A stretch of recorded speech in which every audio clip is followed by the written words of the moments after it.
Hindi okay Marathi पाहिजे ठीक काय ते बाहेरचे कोणी लोक राहिले त्यांना थोडंसं बेटर राहतं बा ठीक आहे आपण मराठी करूया काय ठीक आहे. तर स्टॉक मार्केटमध्ये आपल्याला जे शिकायचं असेल तर पहिले जो चार्ट असतो सोबत बेसिकली जो पण किती प्रकारचे चार्ट असतात एक टेक्निकल अनालिसिस मध्ये लाईन चार्ट असतो बार चार्ट असतो कॅन्डलस्टिक असतात किंवा फिबोनाची चार्ट असतात अजून खूप सारे आपल्याला 3-4 चार्ट टाइप आपण बघून घ्यायचे ते एक्झॅक्टली मार्केटला कसं रीड करायचं सॉरी पहिले इनिशियल पेज असतं मार्केटची. तर लाईन चार्ट मध्ये कसं असतो की एक लाईन बनत जाते ओके म्हणजे काय असतं की कोणताही चार्ट आला ना तर नॉर्मली मार्केटमध्ये 4 व्हॅल्यू आहेत ओपन हाय लो आणि क्लोज बरोबर आहे. या 4 व्हॅल्यू मार्केटमध्ये काय असतात ओपन म्हणजे काय से एक्झाम्पल आता मंडेला मार्केट ओपन होणार आहे तर कोणत्या जेव्हा मार्केट स्टार्ट होतं जी काय प्राइस असेल त्या प्राइसला काय म्हणतो आपण ओपनिंग व्हॅल्यू ठीक आहे. हे लक्षात येतं सगळ्यांना. जर कोणाला ही गोष्ट लक्षात नाही आली तर फक्त हात वरती करा म्हणजे मी परत ही गोष्ट रिपीट करतो ठीक आहे. तर सपोज दॅट ओपन म्हणजे काय की एखादी मार्केटचं तेव्हा मार्केट स्टार्ट होण्याच्या त्या टाइमला जी प्राइस चालत असेल ती प्राइस म्हणजे बरोबर आहे open price. Second suppose that market जिथं क्लोज होईल जिथं थांबेल मार्केट त्या प्राइस ती प्राइस म्हणजे बरोबर 4 व्हॅल्यूज आहेत ओपन हाय लो आणि क्लोज त्याच्यातल्या 2 व्हॅल्यू तर स्टार्टिंगला मार्केट जिथं होतं ती प्राइस म्हणजे ओपनिंग प्राइस आणि मार्केटचा जो काही टाइम फ्रेम तुम्ही बघताय जेवढ्या वेळासाठी मार्केट चालणार आहे त्या एक कॅन्डल बनवायला किंवा एक टाइम फ्रेम तुम्हाला दाखवण्यासाठी चार्टवर रिप्रेझेंट करण्यासाठी तो जो एंड होईल तिथं त्या टाइमला जिथं मार्केट असेल ती प्राइस म्हणजे बरोबर आहे ओपन आणि क्लोज लक्षात आलेले. आता मुद्दा येतो हाय आणि लो काय. सपोज एक्झाम्पल आपण पूर्ण दिवसाचं मार्केट बघतोय तो मार्केट ओपन होतोय सकाळी 9:15 वाजता आणि क्लोज होतोय 3:30 वाजता. तर सकाळी 9:15 वाजेपासून 3:30 पर्यंत मार्केट या पिरियड मध्ये खाली वरती कुठे ना कुठे वरती खाली जाणार आहे ठीक आहे. ओपनिंग प्राइस 9:15 ची क्लोजिंग प्राइस 3:30 ची. तर या पिरियड मध्ये या मध्ये मार्केट सगळ्यात वरती जिथं जाईल त्या प्राइसला काय म्हणणार आणि सगळ्यात खाली जी प्राइस असेल सगळ्यात लोएस्ट प्राइस असेल तिला काय म्हणणार तो त्या दिवसाचा त्या पिरियडचा तुम्ही जे टाइम फ्रेम बघताय सपोज एका दिवसाचा आपण आता बोलतोय तर आपण जर बोललो की सपोज दॅट मंडेचं मार्केट ओपन हाय क्लोज काय होतं तर त्या दिवसाच्या पूर्ण टाइम फ्रेम मध्ये मार्केटने सुरुवात कुठं केली मार्केट थांबलं कुठं आणि या पिरियड मध्ये मार्केट सगळ्यात वरती ज्या प्राइसला होतं ती प्राइस झाली तुमची हाय आणि सगळ्यात खाली ज्या प्राइसला होती ती प्राइस झाली तुमची लो आहे बरोबर आहे का. आता ही एक टाइम फ्रेम झाली आपण कोणते टाइम फ्रेम घेतली ही डेलीची एक आपण टाइम फ्रेम विचारतो किंवा एक अख्खा दिवसाचं काय ते सांगतोय आपण बरोबर आहे. पण मार्केट मध्ये प्रत्येक व्यक्ती जसं आपण इंट्राडे जेव्हा काम करतोय तर पूर्ण दिवसाचा विचार करून चालणार आहे का नाही. तर तुम्हाला तिथे काय करावं लागेल किंवा पुढच्या 15 मिनिटात काय झालं या मागच्या 15 मिनिटात काय झालं किंवा पुढच्या 1 तासात काय होणार आहे म्हणजे काय होतं की तुम्ही जो टाइम पिरियड आहे ना तो शॉर्ट करताय जातात. जो एका दिवसाचा विचार करत होते तो आता आपण काय म्हणतोय की 9:15 पासून 9:30 पर्यंत सोबत पहिल्या 15 मिनिटात मार्केटने काय केलं हे जर आपल्याला माहिती करायचं असेल काय केलं इन द सेन्स काय की मार्केटने कुठं ओपन झाला 9:15 ला कुठं चालू होतं मार्केट 9:30 पर्यंत कुठं पोहोचला म्हणजे टाइम पिरियड जो आपण 9:15 ते 3:30 बोलत होतो आता मी तसं टाइम फ्रेम तुम्हाला 15 मिनिटं बोलले म्हणजे एक कॅन्डल किंवा एक जो काही टाइमचा पिरियड आहे तो 15 मिनिटात मार्केटने काय केलं ती माहिती करायचं. लक्षात आलं का.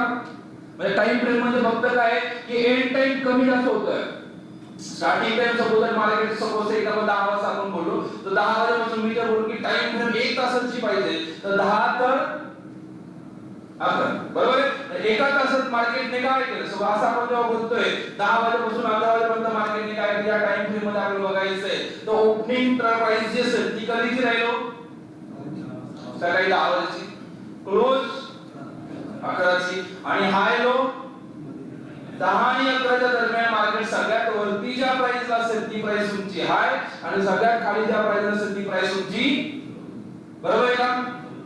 क्लिअर सर्वांना ही गोष्ट ओके. म्हणजे ओपन आणि हाय लो क्लोज शोधता येतील सगळ्यांना यात काय कन्फ्युजन आहे आता म्हणजे सपोज कोणताही टाइम फ्रेम आपण त्याची प्रॅक्टिस करणार आहे बरं सपोज दॅट की कोणताही टाइम फ्रेम असू द्या त्या टाइम फ्रेम मध्ये जो आपल्या मार्केटमध्ये काम करायचंय तर आपल्याला ती गोष्ट शोधता किंवा सांगता येईल किंवा मार्केट 11:15 ते 11:30 मध्ये कुठं होतं हे जर कोणी विचारलं त्या पिरियड मध्ये 15 मिनिटात मार्केटने काय केलं तर आपल्याला या 4 व्हॅल्यू आपल्याला चार्टवर शोधता यायला लागतील का तर ते आपल्याला करायचं सपोज त्याच्यात काय 3-4 ऑप्शन असतात की त्या अर्धा तासात किंवा 15 मिनिटात मार्केट कसं झालं, तर ते दाखवण्यासाठी एक लाईनने पण दाखवू शकतो. दुसरा ऑप्शन एक बार चार्ट म्हणतात की एक लाईन बनते मोठी, ओके, स्टार्टिंग पॉइंट आणि एंड पॉइंट, स्टार्टिंग पॉइंट आणि एंड पॉइंट असं असतो. लाईन आहे, लाईनचा लेफ्ट साइडला स्टार्टिंग पॉइंट राहील, ओके, आणि राईट साइडला एंड पॉइंट आहे. म्हणजे स्टार्ट कुठं झालं त्याची एक लाईन मारतील आणि एंड कुठं झालं त्याची एक लाईन मारतील. ठीक आहे, मग आता त्याच्यात रेड आणि ग्रीन दिसतंय तुम्हाला, बरोबर आहे. मग पुन्हा या कॅन्डलचा रेड काय आणि हा ग्रीन काय, याच्यातला काय फरक आहे ते पण आपल्याला बघायचंय. सपोज एक्झाम्पल 10 वाजता मार्केट सकाळी आपण एका तासाचा विचार करतोय, 10 वाजता मार्केट 120 रुपयाला होतं आणि 11 वाजता मार्केट 125 ला पोहोचलेला आहे. तर या एका तासाच्या टाइम फ्रेम मध्ये मार्केट वरती गेलं का खाली गेलं? वरती गेले. म्हणजे जो काही तुम्ही चार्टचा वापरताय, जो कोणता टाइम फ्रेम तुम्ही चार्ट वापरताय, बार चार्ट असू द्या, कॅन्डलस्टिक असू द्या, त्या टाइमची जी कॅन्डल किंवा चार्ट किंवा जे रिप्रेझेंटेशन होणार आहे मार्केटचं त्या टाइमचं, ते ग्रीन होईल का रेड होईल? काही मार्केट वरती गेलेलं. बस एवढं लॉजिक आहे. म्हणून फक्त काय, तिसरं एक्झाम्पल इथं 11 वाजता म्हणून बघा, इथं ही खाली लाईन आहे आणि याच्यापेक्षा वरती इथं दिसतंय का? या पद्धतीने फक्त राहील की जर सपोज दॅट बार चार्टचा विचार केला तर या बाजूला जी लाईन आहे व्हर्टिकल लाईन, हिच्या बाजूला सपोज लेफ्ट साइडला जर स्टार्टिंग पॉइंट आहे आणि एंड पॉइंट जर त्या स्टार्टिंग पॉइंट पेक्षा वरती असेल तर बारचा कलर काय होईल? ग्रीन. आणि सपोज एंड स्टार्टिंग पॉइंट हा आहे आणि त्याच्यापेक्षा जर एंड पॉइंट त्या लाईनच्या खाली असेल तर कलर काय होईल? बरोबर आहे. हे जर बार चार्टचं सेम कॅन्डलस्टिक मध्ये काय असतं की कॅन्डलस्टिक मध्ये इथे जशी एक लाईन करत होते ना, इथे लाईन न करता एक पूर्ण बॉक्स बनवतात. ओके, की मार्केट स्टार्ट होताना या पॉइंटला स्टार्ट झालं सपोज या खालच्या बाजूला, मग इथून वरती किंवा खाली जात राहील. सपोज 120 ला मार्केट होतं इथं आणि 11 वाजता मार्केट 130 ला गेलं, म्हणजे या प्राइस पेक्षा, म्हणून ते ग्रीन. मग सपोज स्टार्ट इथं झालं मार्केट, जसं आपण इथे बोलतो 120 ला होतं आणि मार्केट 110 ला गेलं, इथून खाली जाईल ना मार्केट. जर ते खाली गेलं म्हणजे ते कॅन्डल काय बनेल? बस एवढं सोपं राहील त्या चार्टवर. आणि कोणतंही चार्ट बघितलं तर त्याच्यातून एवढीच इन्फॉर्मेशन काढायची आपल्याला की सपोज एखादी कॅन्डल रेड किंवा ग्रीन दिसते तर त्या पर्टिक्युलर टाइम पिरियड साठी मार्केट खाली किंवा वरती आहे. त्याच्याने पूर्ण मार्केटची डायरेक्शन तुम्हाला कळणार नाही. हा, फक्त त्या 15 मिनिटात मार्केटने काय केलं किंवा अर्धा तासात मार्केटने काय केलं किंवा एका तासात मार्केटने काय केलं, या गोष्टी आपल्याला तिथून कळणार आहे. बरोबर आहे का? क्लिअर इथपर्यंत? ओके, या गोष्टी गरजेच्या आहेत आपल्याला का, की मार्केट कुठे आहे, कुठपर्यंत पोहोचलेलं आहे आणि पुढे काय होणार आहे ते रीड करता येणं गरजेचं असतं. लक्षात आलेलं आहे? आता जे बोलतो याची थोडी प्रॅक्टिस करूया की एक्झॅक्टली आपल्याला किती कळलं, चार्टवर खरोखर रीड करता येते की नाही येते. चालेल? ओके,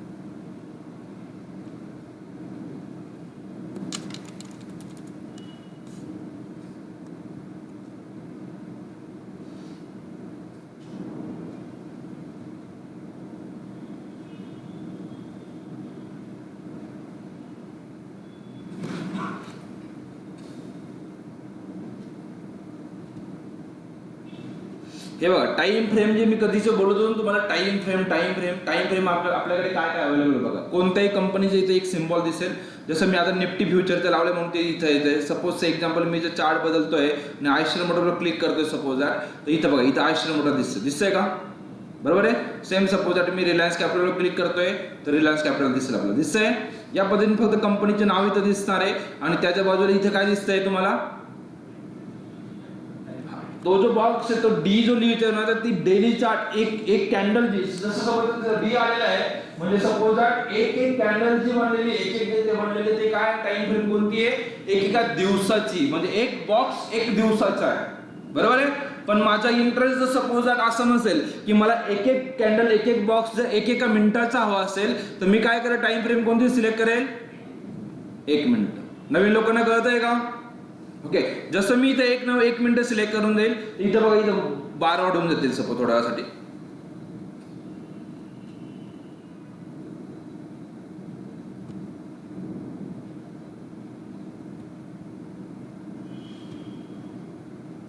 दिसतंय? आता बघ, कोणताही एक कॅन्डलवर गेलं तर इथे खाली टाइम बघा, तुम्हाला इथे या बाजूला या डाऊनला बघा टाइम दिसेल तुम्हाला. 11 तारखेचं काय प्राइस टायमिंग किती दिलं, टायमिंग बघा बरोबर 15:29 म्हणजे 29ला सुरू झालेली आहे, 30ला शेवटी 3:30ला संपेल ना मार्केट. ठीक आहे, सेम अजून मागे गेलो तर म्हणजे एक एक बॉक्स हा एका मिनिटाचा. सपोज मी इथं आलो 2:50 काय झालं एका मिनिटात ते तुम्हाला इथं कळेल बरोबर आहे. या पद्धतीने हे एका मिनिटाचं झालं. सपोज कोणी बोलतोय सर 1 मिनिट खूप छोटे टाइम फ्रेम होते, मला 5-5 मिनिटात मार्केटने काय केलं ते बघायचंय, मी 5-5 मिनिटाचं बघू शकतो. दिसतंय का? ओके, फक्त टाइम फ्रेम चेंज करायची आहे. सेम सपोज आहे मला असं वाटतं की 5 मिनिट नको आहे, मला 15 मिनिटं हवेत, मग मी 15 मिनिटावर क्लिक करेल. कोणती एक टाइम फ्रेम, सपोज सकाळी 9:15 वाजता मार्केट कुठं होतं 11 तारखेला, म्हणजे फ्रायडेची गोष्ट करतो, 11 तारखेला 9:15 वाजता मार्केट इथं सुरू झालेलं आहे. डेट आणि टाइम दिसतोय का? 9:15ला स्टार्ट झालं तर याच्या 15 मिनिटाची टाइम फ्रेम आहे बरोबर आहे. वरती 15 मिनिटं दिसतात ना, तर याच्या एंड टाइम काय राहिलो कळेल ना. स्टार्ट 9:15ला होतंय, 15 मिनिटाची टाइम फ्रेम म्हणजे कंप्लीट कधी होईल तर 9:30ला होईल. क्लिअर आहे का? ओके, हीच गोष्ट जर मी इथं 15 मिनिटाच्या जागी चेंज करून सपोज 30 मिनिट्स करून टाकलेलं आहे.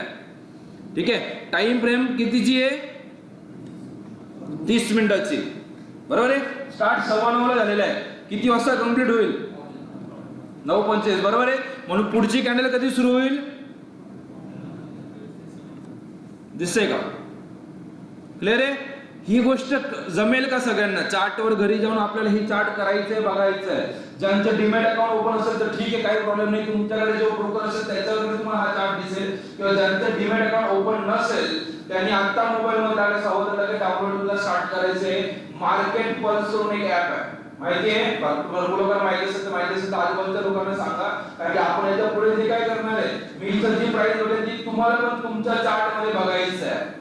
तर जर तुमच्याकडे तुमच्या मोबाईल मध्ये ते नसेल तर मार्केट पल्स करून जे ऍप आहे ते मोबाईल मध्ये, मोबाईलला वर्क होतं. लॅपटॉप साठी आपल्याला ब्रोकरच हवा, कोणत्या तरी ब्रोकरला करावं लागेल, पण नाहीतर बाकी पण आहेत, इन्व्हेस्टिंग आहे, मनी कंट्रोल आहे, याच्यावर पण तुम्ही लॅपटॉपवर करू शकता, काही प्रॉब्लेम नाही. पण मार्केट पल्स करून जे ऍप आहे ना खूप खूप कन्व्हिनियंट आहे यूज करण्यासाठी. ठीक आहे, आणि फ्री मध्ये आहे. ठीक आहे, आणि सगळ्या सेक्टरचा डेटा भेटतो तिथं चार्ट बघण्यासाठी. ज्यांच्याकडे नसेल त्यांनी आता इन्स्टॉल करून घ्या. मार्केट प्लस तुम्हाला तुमचा मोबाईल नंबर, ईमेल आयडी विचारेल, तिथं टाकून द्यायचे. नॉर्मल रजिस्ट्रेशनची प्रोसेस आहे, ती रजिस्ट्रेशनची प्रोसेस करायची. आपल्या सिटी अकॅडमीचे आयडी पासवर्ड भेटलेत का? नाही भेटले? आशिष, हा द्या फटाफट सर्व. हा ठीक आहे, क्लिअर आहे इथपर्यंत? ज्यांनी इन्स्टॉल असेल तर इन्स्टॉल करायची प्रोसेस स्टार्ट करायची. आता पुढची गोष्ट, हे जे टाइम फ्रेम मी बोललो ते लक्षात आलेले का? चार्ट तुम्हाला मी बोललो समजा की मला रिलायन्स चार्ट लावायचा आहे, लावू शकता. तुमचं जे काय सॉफ्टवेअर असेल जे कोणतं असेल त्याच्यात या बाजूला जे इथे दिसतं ना याला मार्केट वॉच म्हणतात.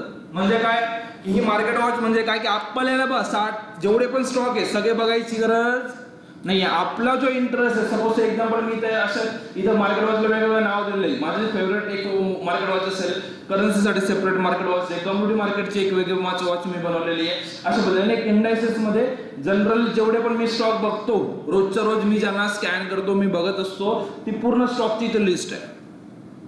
म्हणजे मी काय मार्केट बघताना मी एवढ्या गोष्टी बघून घेतो, एवढ्या गोष्टी मी बघितल्या की मी याच्या बाहेर जायचं मला इंटरेस्ट सोबत थोड्या वेळासाठी नाही. कारण की अल्टिमेटली कुठं तरी जाऊन तुम्हाला 10, 20, 25 स्टॉक तुम्हाला तुमचे फायनल करावे लागतील, बरोबर आहे का नाही? तेवढे एकदा फायनल झाले ना तुम्हाला पाहिजे तरी तुम्हाला काम करतात. ठीक आहे, रेकॉर्डिंग मी ऑलरेडी याच्यात या गोष्टींची करतोय, तर मी या ऑलरेडी रेकॉर्डिंग मध्ये येणारच आहे. आणि तुम्हाला जेव्हा रेकॉर्डिंग येतील तर ही पूर्ण लिस्ट रेकॉर्डिंग मध्ये दिसणार, बरोबर आहे ना? तुम्हाला पाहिजे तेवढ्या वेळेस तुम्हाला ती गोष्ट तुमच्या घरी जाऊन पण तुम्ही या कोणत्या कोणत्या लिस्ट मध्ये मी करतो ते तुम्हाला बघता येतील. हे सगळे स्टॉक माझ्या पोर्टफोलिओ मध्ये ऑलरेडी आहे, ऍड केलेले आहेत सर पोर्टफोलिओ मध्ये माझ्या. ठीक आहे, आता इथपर्यंत आपल्याला काय करायचं, जेवढे पण स्टॉक मध्ये सपोज आपण काम करतोय या कोणत्याही स्टॉक मध्ये, मला तर वाटतं की मला टायटनचं फ्रायडेला काय झालं होतं ते बघायचं आहे. फ्रायडेला टायटन मध्ये 12 वाजेपासून 1 वाजेपर्यंत मार्केटने काय केलं या गोष्टीची जर मला अनालिसिस करायची किंवा मला त्याच्या ओपन हॅलो जर काढायचं असेल 12 ते 1 चा, तर काय करणार, काय करावं लागेल? किंवा 15 मिनिटाची सुरुवात करू. सपोज 12 ते 12:15 मध्ये मार्केटने काय केलं, टायटन मध्ये, टायटन ही कंपनी माहिती आहे ना, ठीक आहे. इथं तुम्हाला मार्केट वॉच मध्ये पण दिसत असेल सपोज, ठीक आहे. तर टायटन मध्ये 12 वाजेपासून 12:15 मध्ये मार्केट काय झालेलं आहे हे शोधायचं असेल 11 तारखेसाठी, तर काय करणार, कोणते कुठे क्लिक करायचं, काय करायचं, फटाफट बोलायचं. ज्यांचं इन्स्टॉल झालेलं असेल सपोज त्यांनी त्यांच्या ऍप वर ओपन केलं तरी चालेल. तिथं वरती प्लस करून एक साइन असेल बघा, प्लस करून वरती साइन असते ऍप मध्ये, प्लस वर क्लिक करायचे, टायटन वगैरे टाइप करायचे, खाली हिट करायचं, त्याच्यावर क्लिक करा, ते ऍड होऊन जाईल तुमच्या मार्केट वॉच मध्ये. हळूहळू वापरा तर त्याच्यात तुम्हाला, ठीक आहे. आणि ज्यांना येतंय त्यांनी आजूबाजूला सांगत राहायचंय, असं नाही समजायचं की बाबा मला येतंय तर मी लोकांना काय सांगून आलोच.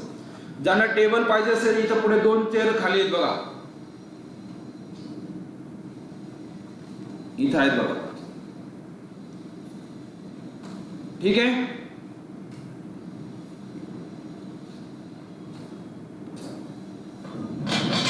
हा चला बोला आता. टायटन मध्ये सकाळी 12:15 वाजेपासून 12:15 पर्यंत मार्केटमध्ये काय झालं 11 तारखेला ते तुम्हाला शोधायचे आणि मला सांगायचं आहे. ओपन हाय लो क्लोज काय होतं त्या कॅन्डलचं ते शोधून सांगायचं. टाइम फ्रेम तुम्हाला कोणती लावावी लागेल, टाइम फ्रेम कोणती लावावी लागेल, बरोबर आहे का? सगळ्यांना कळलं का हे टाइम फ्रेम 15 मिनिटं लावावं लागेल एवढं, ठीक आहे. 15 मिनिटावर क्लिक करायचंय. 12 ते 12:15 तर स्टार्टिंग टाइम इथं दिसतो, लक्षात घ्या. स्टार्टिंग टाइम इथं दिसतो ना आपल्याला, तर 12 वाजता म्हणजे स्टार्टिंग टाइम 12 ची कॅन्डल ही पुढची घेऊन चालणार नाही. ज्याचा टाइम 12 चा स्टार्ट असेल ती कॅन्डल पकडायची आहे, ठीक आहे. आणि चार्टचा टाइप आता मी पुढचे सांगतोय तुम्हाला की चार्ट टाइप कसं करायचं. बघा इथं टाइम फ्रेमच्या बाजूलाच इथं चार्टचा टाइप दिसत असेल तुम्हाला. जसं मी त्याच्यावर क्लिक केलं तर इथं बघा bar chart, candle stick, hollow candle, economic line, area असे भरपूर सारे ऑप्शन आहेत. आपल्याला मोस्टली यूज करायचे कॅन्डल स्टिक आणि दुसरं यूज करायचं इकॉनॉमिक, बरोबर आहे. आता सध्या तुमच्या समोर जे दिसतंय ते इकॉनॉमिक दिसतंय आणि एक मिनिट तुमच्या समोर जे दिसतंय ते इकॉनॉमिक दिसतंय. सध्या मी कॅन्डल स्टिक लावतोय, 1 मिनिटासाठी मी कॅन्डल स्टिकवर क्लिक करतो. या पद्धतीने तुम्हाला चार्ट दिसेल. मला सपोज 12:15 पासून 12 वाजेपासून 12:15 पर्यंत बघायचं. हा बोला काय म्हणता. मार्केट प्लस मध्ये तिथं वरती प्लस करून साइन असेल आहे ना, क्लिक करा त्याच्यावर, टाइप करा टायटन.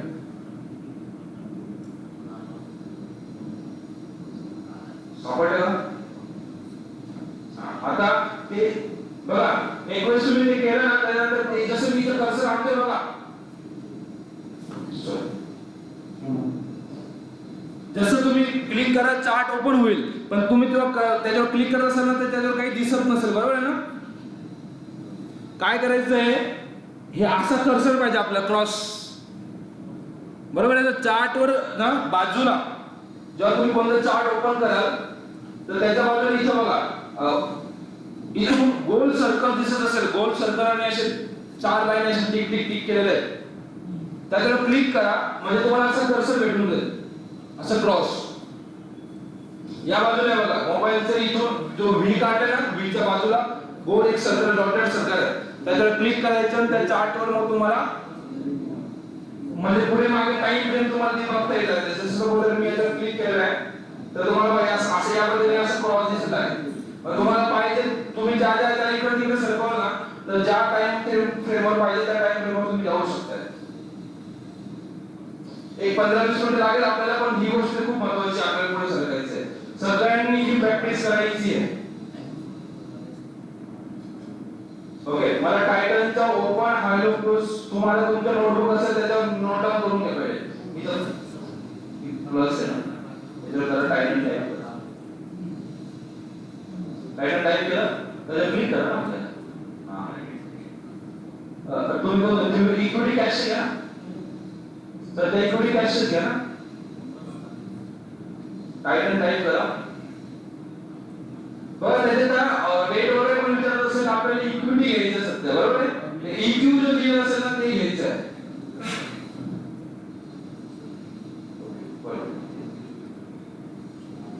हा बरोबर, कॅश टायटन कॅश असेल कॅश. बघा तुम्ही टायटन टाइप केल्यानंतर ना तुम्हाला 3-4 ऑप्शन दिसेल, एनएससी कॅश आणि खाली एनएससी फ्युचर. आपण सध्या कॅशचे विचार करतोय तर कॅशची स्क्रिप्ट ऍड करायची आहे.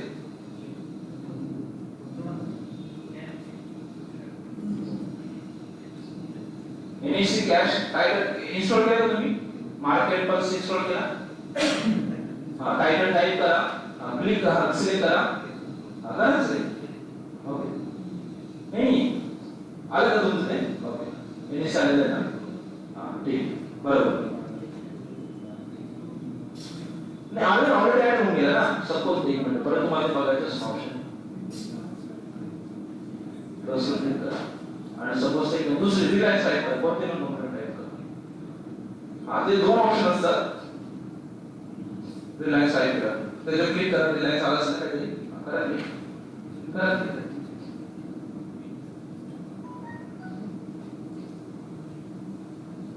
स्पेलिंग प्रॉब्लेम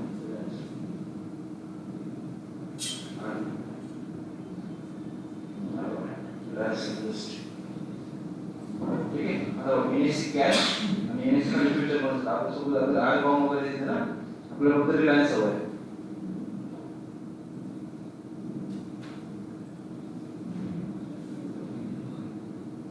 हे बघा रिलायन्स आहे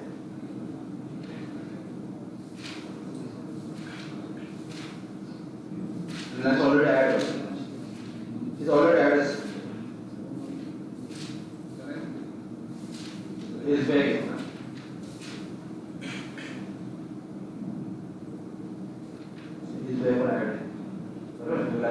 म्हणून ते दिसेल बरोबर आणि सपोज सर्च सर्च करायचं सर्च मध्ये पण ऑप्शन मध्ये जाऊ शकते सर्च ऑप्शन मध्ये जाऊ शकते ऍडच्या पण ऑप्शन मध्ये जाऊ शकते तो सर्च केला आपण इथे सपोज तुम्ही HDFC बँक टाकला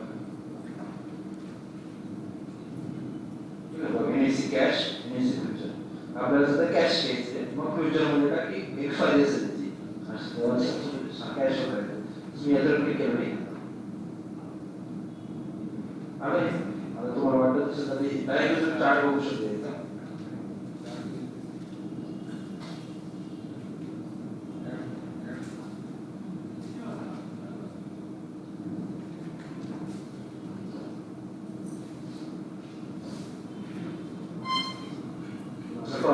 आता HDFC चार्ट दिसतो पण आपल्याला कोणता पाहिजे याच्यावर पण क्लिक करा आता टायटल क्लिक करा टायटल झाला आता ओपन झालंय का सगळ्यांचं कोणा काही प्रॉब्लेम असेल तर विचारा पटापट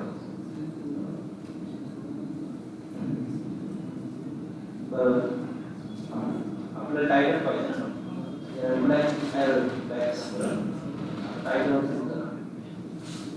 आलेलं आहे आता याला इथं वाचून केलं तर मला काही सांगत नाही बरं आता मला त्यासाठी हा गोल हे वापरायचं साधं केलं बघ आता मला काय करायचं टाईम दिसतोय डेट दिसतोय आता मी बोललो 11 तारखेचा 12 वाजेपर्यंत पुढे यायचंय आलं 11 तारीख 12 वाजता म्हणजे आता जे काही ओपन आलं दिसत असेल 11 तारीख 12 वाजेपासून संपून टाईम फ्रेम मी बघितलं वरती 15 मिनिटं डेट आपण ते घेतलं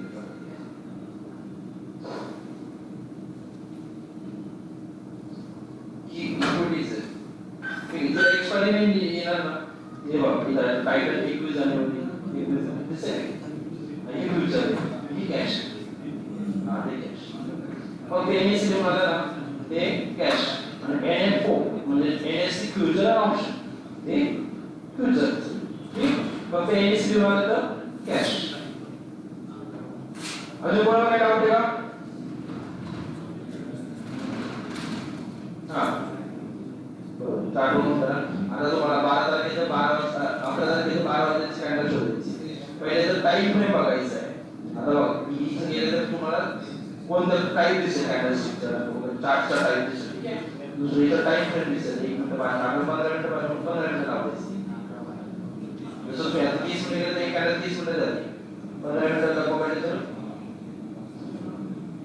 एक कॅन्डल 15 मिनिटाचं झालं आता एक बॉक्स 15 मिनिटाचा आता 11 तारखेचा 12 वाजेच्या सर्कलवर कॅन्डल घेऊन द्यायचा आपण म्हणजे ते सिलेक्ट करायचं आपल्याला तर ते सिलेक्ट करण्यासाठी येतं हा एक दिलेला ऑप्शन आता तुम्हाला टाइम दिसेल आता 9:45 दिसतोय 12चा कॅन्डल पण माझ्याकडे दिसेल का तुम्ही मला वाटतं इथं सरकत नाही याला पण सोडून द्या 2 मिनिटं चार्ट पण थोडं पुढे लावून द्या आणि परत पकडून द्या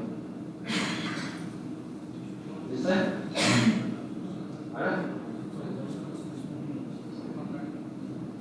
समजेल ना तुम्हाला पुढच्या हो हे तर जे चालतंय ना ते दाखवतोय आपण, जे झालेले आहेत ना ते रीड करायचे पहिले आपण शिकतोय.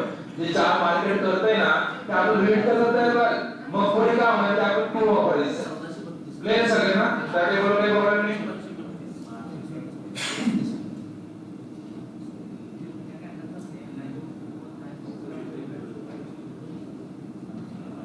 चार्ट टाइप काय लावलेलं ते सांगतोय.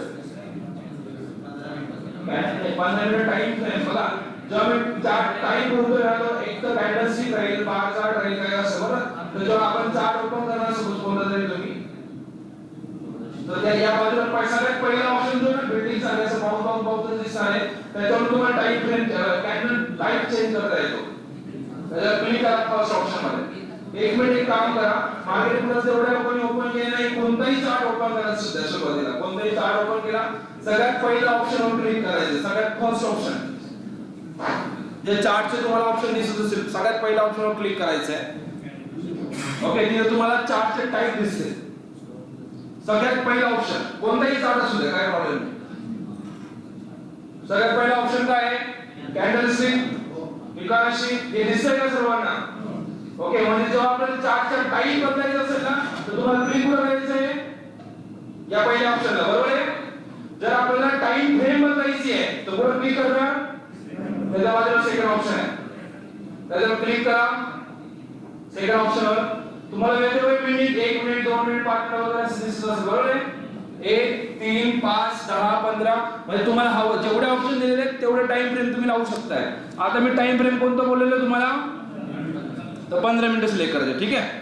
ओके, आता त्याच्यानंतर तिसरं जे ना काही पॅटर्न असतात, ड्रॉइंग इंडिकेटर्स वगैरे लावायचे जर असेल आपल्या चार्टवर तर ते टी करून एक सिंबल आहे बघा.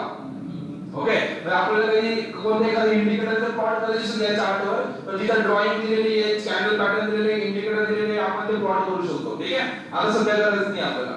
पुढे आपण जे काही चार्ट करतो त्याला लॉक साठी एक लॉक ऑप्शन दिलेला आहे. म्हणजे तुम्ही जर काही प्लॉट वगैरे करून ठेवून दिला आणि तुम्हाला वाटतं की तसंच राहायला पाहिजे तर फक्त त्याला लॉक सिलेक्ट करून घ्यायचं, म्हणजे ते बदलणार नाही. ठीक आहे, त्याची आता गरज नाही आहे. त्याच्यानंतर एक एल, ठीक आहे, त्याची गरज नाही. त्याच्यानंतर जे गोल आहे ना त्यात तो सगळ्यात महत्त्वाचा पॉइंट जो कर्सर असतो तो, की आपल्याला कोणत्या टाइप कॅन्डलवर मूव्ह करायचे किंवा नाही करायचं. मूव्ह करायचं असेल तर तो कर्सर सिलेक्ट करायचा आणि मग चार्टवर क्लिक करायचं, जेणेकरून असं प्लसचं साइन ते कर्सर येऊ लागेल आणि तुम्ही त्याला मागे पुढे ड्रॅग करू शकताय. ठीक आहे. ओके, जसं तुम्ही ड्रॅग कराल तर एकदम खालच्या बाजूला डेट आणि टाइम लिहून येईल व्हाईट बॉक्स मध्ये. बघा हा ते नंबरचे आहे, आपण हे बघून घ्या. नंबरचे बघू आपण पहिले. दिसतंय का? ठीक आहे. नंतर एक व्हॉल्यूम करून एक आहे व्ही, तर खाली त्या पर्टिक्युलर टाइमला किती व्हॉल्यूम जनरेट ते बघायचं असतं पण आपल्याला त्याची आवश्यकता नाही. ठीक आहे. आणि त्याच्या शेवटी बाण दिलेला आहे दोन्ही बाजूला. ठीक आहे, तो म्हणजे काय की तुम्हाला चार्ट अजून मोठा करायचा असेल फुल स्क्रीन करण्यासाठी. ठीक आहे. सगळे ऑप्शन माहिती आता क्लिअर आहे? ओके, हा आता ओपन करा तुम्ही टायटनचा चार्ट. प्रत्येकाने आपापल्या लॅपटॉपवर मोबाईलवर जिथं पण पॉसिबल आहे तिथं टायटनचं चार्ट पहिले ओपन करायचं आहे आणि 15 मिनिटाच्या टाइम फ्रेम मध्ये 12 वाजेचं तुम्हाला कॅन्डल सिलेक्ट करायची आहे 11 तारखेसाठी. आणि चार्टचा टाइप कॅन्डल स्टिक राहील सर्वांचा. कॅन्डल स्टिकचा चार्ट टाइप ठेवायचा आहे. 12 वाजेचं मार्केट कुठं होतं, 12 वाजेपासून 12:15 वाजेपर्यंत मार्केट कुठं होतं, ओपन हायलो क्लोज होत काय होतं ते शोधायचं आहे. तुम्ही जेव्हा कर्सर असं क्रॉस सर्कलचं सिलेक्ट होईल ना तर तुमच्या या बाजूला OHLC काहीतरी लिहून येईल.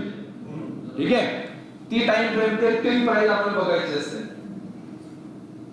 आणि जर तुम्ही कोणता दुसरा ब्रोकर पण यूज करत असाल, दुसरा चार्ट वगैरे पण यूज करत असाल तर या गोष्टी अशाच राहतील, फक्त ऑप्शन कोड इकडे तिकडे मिसमॅच असतील बस, बाकी काही नाही. पण OHLC कसं जाणार जसं इथं बघ वरच्या बाजूला OHLC लिहून आहे दिसतंय का. याच्या व्यतिरिक्त तिथे काय की तिने जशी जागा अवेलेबल तसं त्या डेव्हलपरने तेवढे चेंजेस केलेले असतात, बाकी काही फरक पडणार नाही. जसं इथं ओपन हायलो क्लोज दिसतं सपोज दॅट. इथं बघा यांनी पहिले काय केलं, इथं पहिले टाइम फ्रेम देऊन टाकलेला आहे जे की आपल्या इथं पहिले चार्टचा टाइप दिलेला आहे याच्यात, त्याच्यानंतर मग चार्टचा टाइप दिलेला आहे. पण ऑलमोस्ट ऑप्शन तेवढेच आहे, 4-5 ऑप्शन तुम्हाला. म्हणजे आता तुम्ही कोणताही ब्रोकरचा कोणताही चार्ट ओपन करून घेतला तर तुम्हाला कधी काय लावायचे जमेल का. बोला. सेकंड कुठं काय वापरता काय मार्केट प्लस वापरतायत ना. ओके 2 नंबरचा ऑप्शन बघा 2 नंबरचा 1 मिनिट काहीतरी लिहिलं असेल तुमच्याकडे 1 एम लिहिलं असेल त्याच्यावर क्लिक करा. त्याच्या खाली ऑप्शन आहे ते वापरा. आता मी जर 30 मिनिटं बोललो तर 30 मिनिटं सिलेक्ट करा 15 बोललो तर 15 सिलेक्ट करा. क्लिअर आहे का सर्वांना जमेल. आता ही गोष्ट जमेल का सर्वांना ही खूप महत्त्वाची गोष्ट आहे. तर हेच नाही कळलं मग काहीच म्हणजे दिसतच नाही मार्केट कुठे चालू काही पत्ताच लागत नाही. म्हणजे आता आपल्याला काय कळेल की मार्केट 10 वाजता कुठे होतं तुम्हाला शोधता येईल. ओके 2 वाजता कुठे पोहोचलं ते पण शोधता येईल. नुसतं रेड ग्रीन असं आपले समोर एक रेड ग्रीन दिसतं असं बघून चालणार नाही. आता आपल्याला बेसिक प्राइस कुठपर्यंत पोहोचलं काय पोहोचलं ते बोलता येईल. बरोबर आहे जमेल. ठीक आहे आता मला प्राइस सांगायची. तुम्ही तुमच्या नोटबुक असेल OHLC तुम्ही तुमच्याकडे जे दिसतंय तुम्ही ठीक आहे ना ते नोट डाऊन करून घ्या. म्हणजे कसं असतं नाही तर असं हा मला पण तेच भेटलं होतं ठीक आहे ना तसं नको आहे. OHLC काय सपोज तुम्ही जो तुमच्या मोबाईल मध्ये सिलेक्ट केलेला आहे तो OHLC किंवा स्क्रीनशॉट घ्या. जर लिहायचं नसेल ना तर फक्त स्क्रीनशॉट घ्या. म्हणजे तुम्ही जो कॅमेरा सिलेक्ट केली ती बरोबर आहे का तुम्हाला कळून जाईल. काय स्वतःला जर टेस्ट करायचं असेल ना तर स्वतःला अलाउ नाही करायचं की मी बरोबर होतं सांगायला. बरोबर आहे. आता नोटबुक मध्ये किंवा स्क्रीनशॉट दिला तर आपण कर्सर फॉर्म सिलेक्ट करायचं तर बदल नाही करू शकत आपण स्क्रीनशॉट आणलं. स्क्रीनशॉट घ्या की नोटबुक असेल तर नोटपॅडवर लिहून टाका की तुम्ही टायटनचा 12 वाजता OHLC 12 ते 12:15 मध्ये मार्केटने काय केले हे शोधण्यासाठी तुम्हाला जे चार्ट लावायचं चार्ट कसं लावायचं ते तुम्ही बघा. या प्रोसेस मध्ये कोणाला काही प्रॉब्लेम आला तर हात वरती करायचं मी त्याच्या जवळ येणार आहे.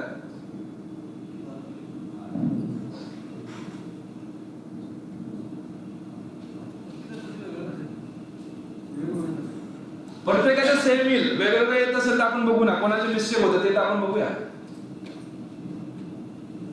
आता तुम्ही सांगा टायटनला प्रत्येकाकडे 12 ते 12:15 मध्ये सेम व्हॅल्यू येणार आहे का वेगळी येणार आहे. बदल होऊ शकत नाही ना तर सेमच द्यायला पाहिजे. आता ते वेगवेगळं येतं तर काय ते आपण बघूया. मग पहिले काय करेक्ट ते मी तुम्हाला सांगून देतो. नंतर ज्यांचं मॅच नाही झालं त्यांनी हात वरती करायचं म्हणजे आपल्याला तो प्रॉब्लेम सॉल्व्ह करता येते.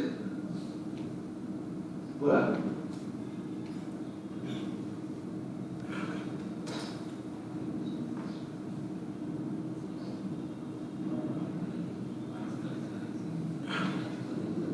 आठ तारीख येते आपल्याला तारीख पाहिजे 11 तारीख पाहिजे पुढे सगळं 9 आली. ओके म्हणजे तुम्ही त्याला त्याला सोडून देतो थंडसाठी अजून सर बरोबर.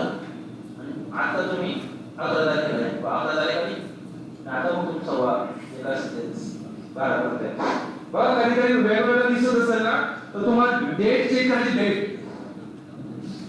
मी काय बोललोय 11 तारखेच्या पाहिजे बरोबर. तर डेट 11 तारीख 11/12 असं लिहून येईल आणि टाइम 12चा राहणार. त्याने हे सिलेक्ट केलं त्याचं बरोबर होईल. ओके काय मग ओपन आहे लो क्लोज बोलू का. टायटनचा ओपन काय आहे त्या 12 वाजता 143 पॉइंटला बघायला सुरुवात करा आता. नाही तर काय असं पॉइंट काय माहित नाही ठीक आहे ना.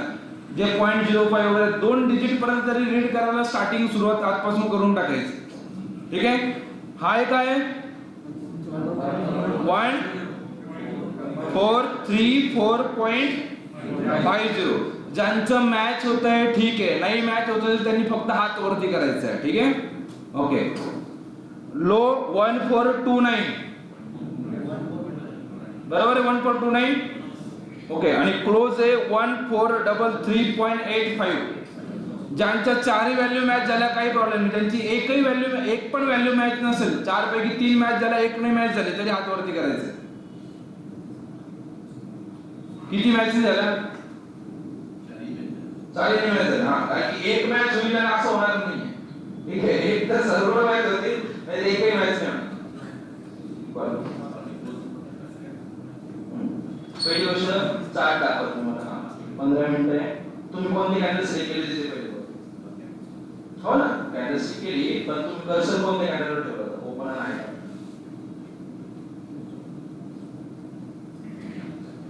ठीक आहे. तर टाइम बघा काय आहे ना 12 तारीख 12 वर्ष ठीक आहे 11 तारीख 12 वर्ष बरोबर काय त्याचं ओपन आहे गोष्ट हे इथं लिहिलेलं बघा सगळ्या वेळी मॅच होते तुम्ही काय केलं सर इथं ना तुमचा ना कर्सर ना हा ते हे बघा हे तर हाताला वगैरे बघा ही हॉरिझॉन्टल लाईन वरती खाली होऊ शकतो बघा हे बघा चेंज होतं नाही हे महत्वाचं नाही हे तुम्ही जसं मूव्ह करणार ना तसं मूव्ह करता 12 ला स्टार्ट झाली 12:15 ला संपेल बरं तर आता त्याचं ओपन आहे म्हणजे अनचेंज हा हे जे तुम्ही नंतर काय होतं की तुम्ही ते मॅच केलं असेल ना आहे मग ते एरर येईल ना थोडंसं मी हँडल बरोबर सिलेक्ट केले तुम्ही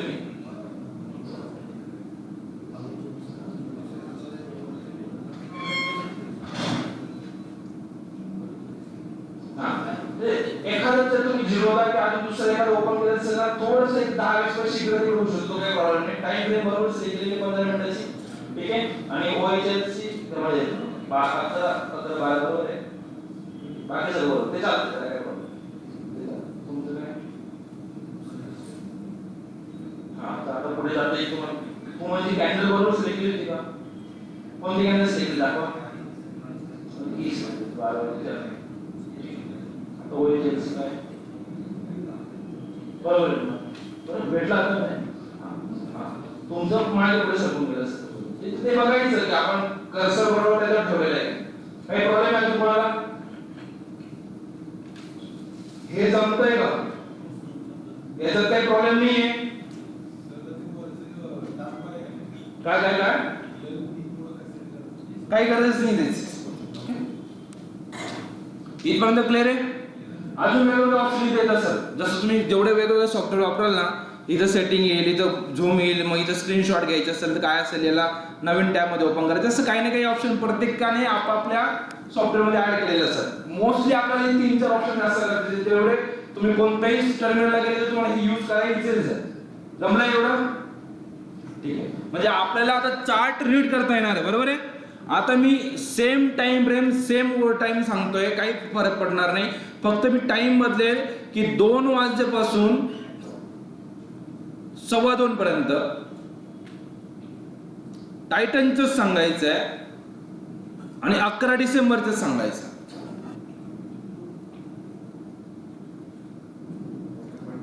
पहिली गोष्ट तर 2 पासून 2:15 पर्यंत मार्केट या टाइम फ्रेम मध्ये मार्केट वरती गेलं का खाली गेलेलं आहे का म्हणजे खाली जर ती रेट दिसते म्हणजे 2 वाजता मार्केट वरती होतं आणि 2:15 वाजता मार्केट एवढं केले मला ओपन जास्त राहील का कमी राहील क्लोज पेक्षा ओपन जास्त राहील बरोबर ओपन वरती राहील म्हणजे ओपन ची प्राइस जर बघायला आपण तर बघा 1433.5 दिसतोय आणि क्लोज ची प्राइस काहीतरी 1433.5 पेक्षा काहीतरी कमी राहील मग ती 10 पैसे असू शकते का 10 रुपये असू शकते पण ती खाली राहील ठीक आहे आणि हाय लो जे इथे दिसतात ते मॅच झालेले आहेत का तुम्ही जर दुसऱ्या एखाद्या ब्रोकरकडे बघत असाल तर थोडासा इकडे तिकडे 5-10 पैसे झाले त्याला प्रॉब्लेम नाही आहे ते चार्टच्या प्लॉटिंग मध्ये तो एरर असू शकतो त्याला प्रॉब्लेम नाही ते चालतंय आता मला रिलायन्स 10 डिसेंबरचं रिलायन्स 10 डिसेंबर सकाळी 9:15 पासून 9:45 पर्यंत पहिल्या अर्धा तासात मार्केटमध्ये काय झालेलं आहे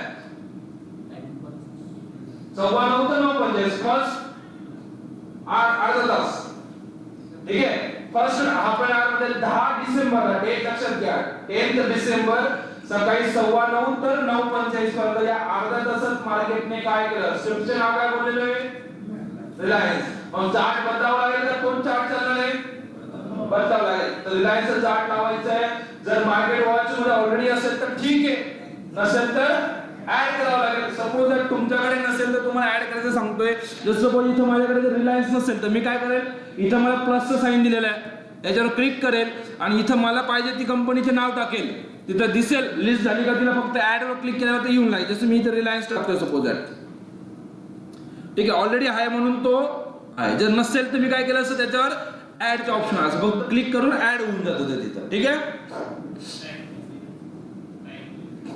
9:15 तर 9:45,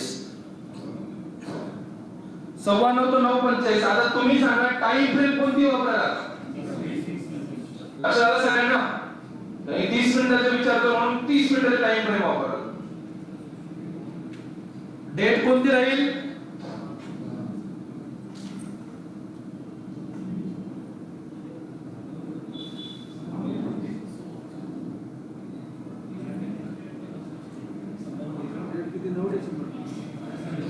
डिसेंबर 10 तारीख 9:15 तर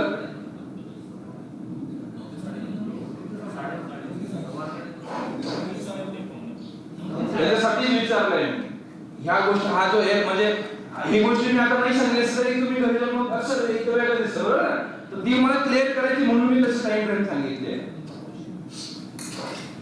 आता मी इथं लावतो तो रिलायन्सच.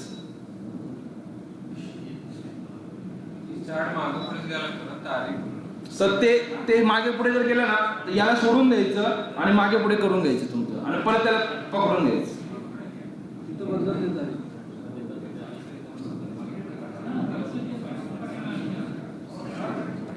पहिले तर रिलायन्सचा चार्ट लावायचा आहे. टाइम फ्रेम कोणती लावणार आहे? 30 मिनिटाची. मी 30 मिनिटाची टाइम फ्रेम लावून घेतलेली इथं. क्लिअर आहे सर्वांना? ठीक आहे, एक वेळेस लावलं. आता 10 तारखेचं 9:15 पासून 9:30 मी 9:45 मी मला विचारतो मी तुम्हाला, माझ्या समोर इथं दिसेल. आता इथे एक ऑब्झर्व करा तुम्ही, तुमचे ज्यांनी मार्केट प्लस ओपन केलं असेल ना त्यांना 9:15 येत असेल, 9 येत असेल बरोबर आहे. माझ्याकडे पण इथे जेव्हा मी मोबाईल मध्ये करतोय तर मला 9 येत आहे. 10 डिसेंबर 10, 12, 9 बरोबर आहे. आणि इथे किती येत आहे? 9:15. आता स्टार्टिंग टाइम आहे 9:15 आहे तर 30 मिनिटाची टाइम फ्रेम आहे. म्हणजे ही कॅन्डल कंप्लीट कधी होणार आहे? 9:45 ला. आणि तुमच्या कॅन्डलचे मार्केट प्लस यूज करत आहे मोबाईल मध्ये, त्याचे स्टार्टिंग टाइम काय आहे? 9. तर 30 मिनिटं कंप्लीट कधी होतील? 9:30 बरोबर ना. म्हणजे स्टार्टिंग टाइम 9 राहिला, आता 9 ते 9:15 मार्केट चालू होऊन जातं ना. म्हणजे डेटा काय आला तर त्याची ओपनिंग प्राइस कोणती राहील? तीच पाहिजे आहे, कोणती पण पाहिजे. 9:15 ची प्राइस येईल ती त्याची ओपन होऊन जाईल बरोबर आहे. आलं लक्षात? आता तुम्ही जर ते वापरत असाल तर याचा ओपन बघा 2020.05 दिसतोय, जो की इथे तुम्ही बघा 2020.05 बरोबर आहे का? ओपन नाही झालेला आहे कारण की दोन्ही कॅन्डल 9:15 ला असू द्या का 9 ला सुरू असू द्या, 9 ते 9:15 मध्ये मार्केटमध्ये डेटा झालेली, मार्केट बंद आहे ना.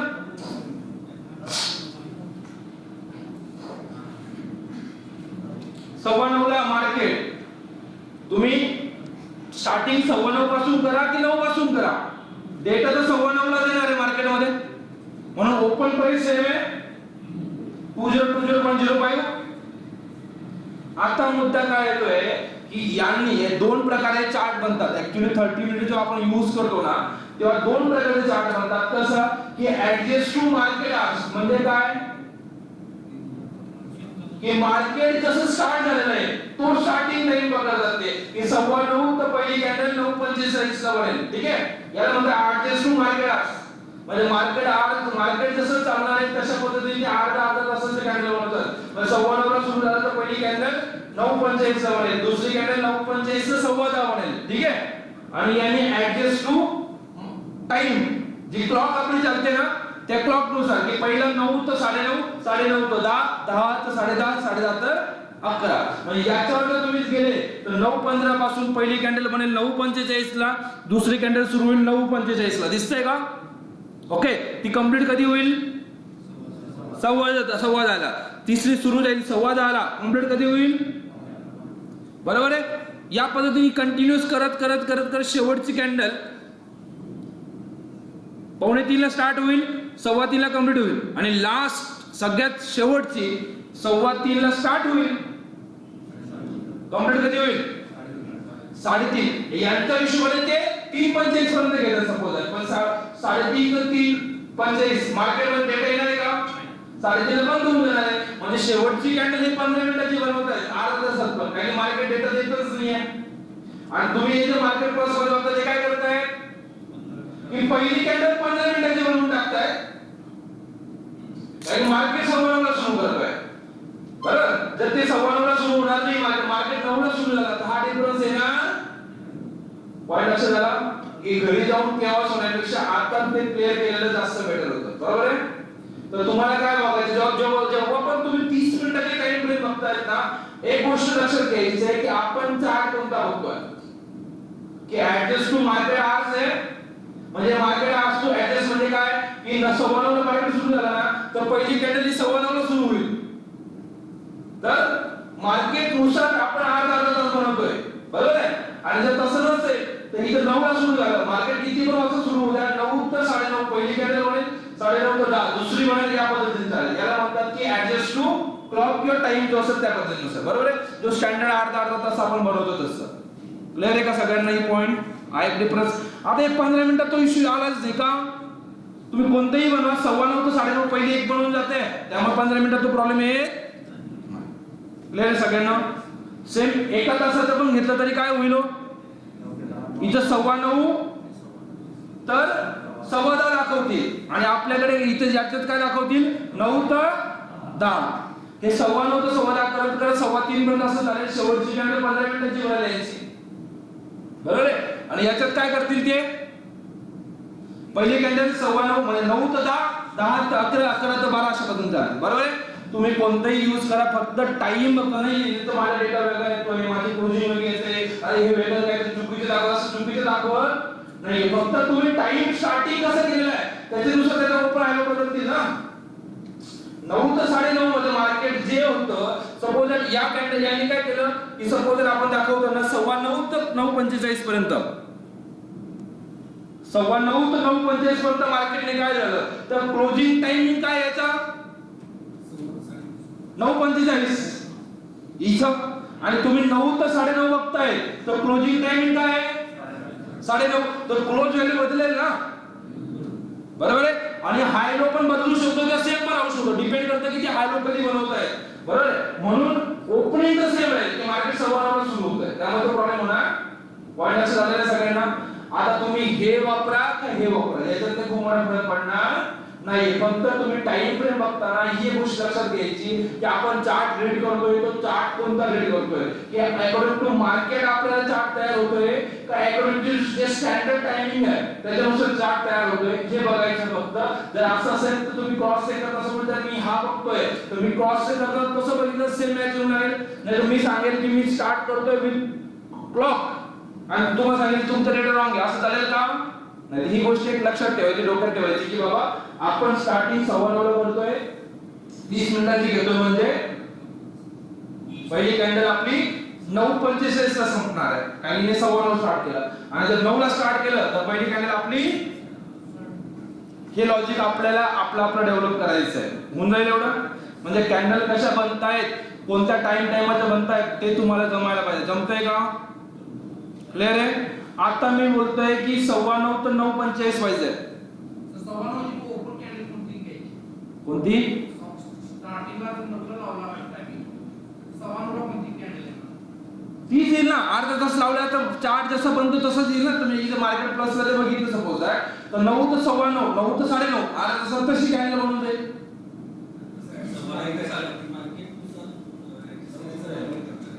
मार्केटनुसार ऍडजस्ट करायचं असेल तर या सॉफ्टवेअर मध्ये आपल्याला अवेलेबल नाहीये. पण जर तुम्ही शेअर कार्ड किंवा अजून दुसरे कोणते सॉफ्टवेअर वापराल ना तर त्याच्या सेटिंग मध्ये आणि तिथे दोन ऑप्शन असतात की चार्ट बनवताना ग्राफ सेटिंग मध्ये जायचं, ग्राफ सेटिंग मध्ये, आणि तिथे ऑप्शन दिलेला असतो की तुम्हाला चार्ट कसा बनवायचा आहे, ऍडजस्ट टू मार्केट आवर्स बनवायचा आहे का अकॉर्डिंग टू स्टँडर्ड चार्ट बनवायचा आहे, टाइम नुसार बनवायचा आहे. तसे दोन ऑप्शन तिथे दिलेले असतात. तुम्ही सिलेक्ट केला तर आपोआप बदलून जातं. इथं डायरेक्टली सेमच असते, याच्यात काय बदल होत नाही. ठीक आहे. म्हणजे काय म्हणताय, as per the market hours always better. आणि मार्केट स्टार्ट झालं तर पहिले अर्धा तास काय तर मार्केट जसं चालू झालं, आता याच्यात काय की 15 मिनिटं वाया गेलं नाही. याचे मार्केट येतच नव्हतं, त्याने टाइम समोर करून घेतलेला आहे. पण कुठेतरी बघा यांनी सुरुवातीला 15 मिनिटं वाया घालवले, यांच्या शेवटची कॅन्डल 15 मिनिटाची येते. शेवटी पर्याय काहीच नाही, मार्केटला सवालाला सुरू होते. म्हणून ती कॉम्प्लेक्शन तिथं मार्केटमध्ये डेव्हलपरला पण आलेले आहेत ते चॅलेंज. आपण एवढं लक्षात घ्यायचं की मी चार्ट कोणता यूज करतो ते मला कळायला पाहिजे, बस. बरोबर आहे. आता जर सपोज मी या मिनिटाला तुम्हाला बोललो की मला अर्धा तासाच रिलायन्सच बघायचं आहे, ओके, 10 ते 10:30, 10 ते 10:30 भेटून जाईल तुम्हाला. आता काय कराल, 10 वाजता सुरू होणारी 10 तारीख 10 डिसेंबर,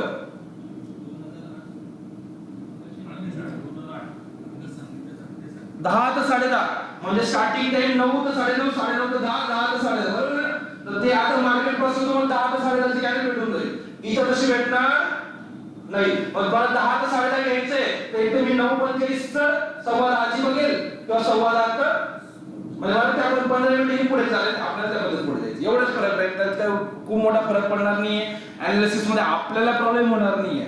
हे मी तुम्हाला बोलतो, जे इंडिकेटर लावतात ना चार्टवर, जे इंडिकेटर प्लॉट करतात ना, जसं हे बदललं ना टायमिंग, तसं ते इंडिकेटरचं व्हॅल्यू बदलत जात असतं आणि म्हणून भरपूर लोकांना प्रॉब्लेम होतात. व्हॅल्यू बदलतील ना तर त्याच व्हॅल्यू अल्टिमेटली इंडिकेटर यूज करणार आहे तर ते परत बदलतील. ओके. आता कोणी जे बोलले की सर आयडियल काय आहे, सगळ्यात बेस्ट काय आहे, त्याच्या मार्केटनुसार चालतंय ते ऑलवेज बेस्ट. 9:15 ते 9:45, 9:45 ते 10:15 ही जी गोष्ट ती सगळ्यात जास्त चांगली आहे. पण ही फ्री आपल्याला असं वॉच केलं तरी आपल्याला काही खूप मोठा फरक पडणार नाही. फक्त आपण चार्ट कोणता रीड करतो याचं नॉलेज आपल्याकडे असायला पाहिजे. कारण हे जी गोष्ट चुकीची ती पण कळायला पाहिजे की रॉंग मार्केटने कसं प्लॉट केलेलं आहे. अदरवाईज आपण चार्ट बघतो ना असंच होणार असं बोलतो. ठीक आहे, क्लिअर आहे सगळ्यांना इथपर्यंत.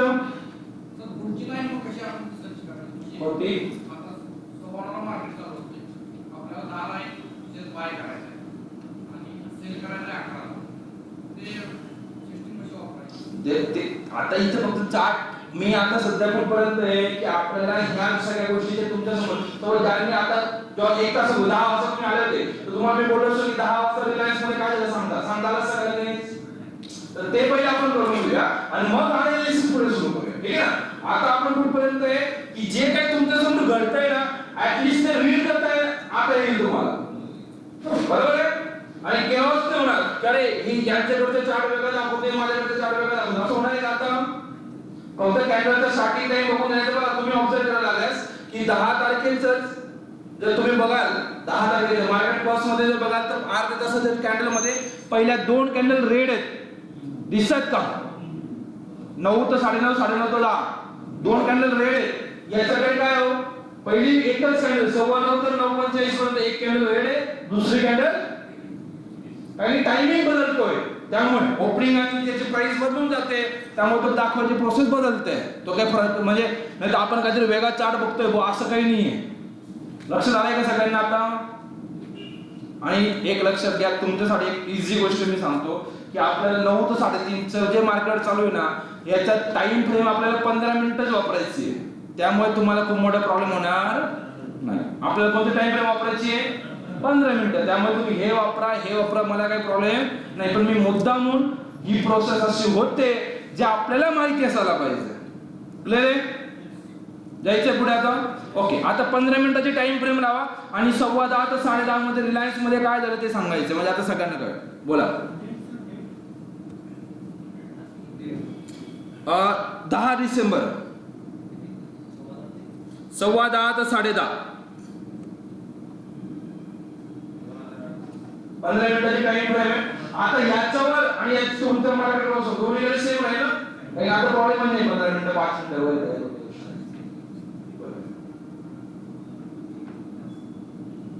कोणत्या गोष्टी बघता तुम्ही?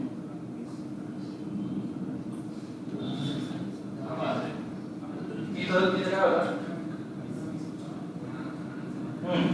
ठीक आहे ना. तुम्ही बदलू शकत त्याला प्रॉब्लेम तुम्हाला कॅन्डल स्टे करता कॅन्डल स्टे आले विषय काय आता मी जर समजा 0 ला ओपन केलं तर सेम येईल. ओके. काय असतं स्टार्टिंग आपण प्लॉट करायला तर किती एरर येईल त्याला प्रॉब्लेम. तुम्ही चार्ट वर यूज करताय, कॅन्डल स्टे यूज करताय ना काय होणार हे चालतंय, बाकी गोष्टी बरोबर होतात. ठीक आहे. आता तुम्हाला काय करायचंय 15 मिनिटाची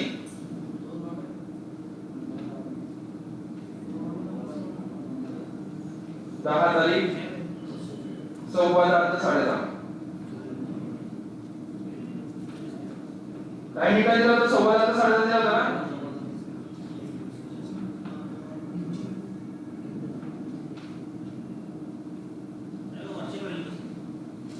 कोणत्या? हा, ते मार्केट प्लसच्या वरच्या दिसत ना, त्या वरच्या व्हॅल्यूच्या दिवसाच्या असतात.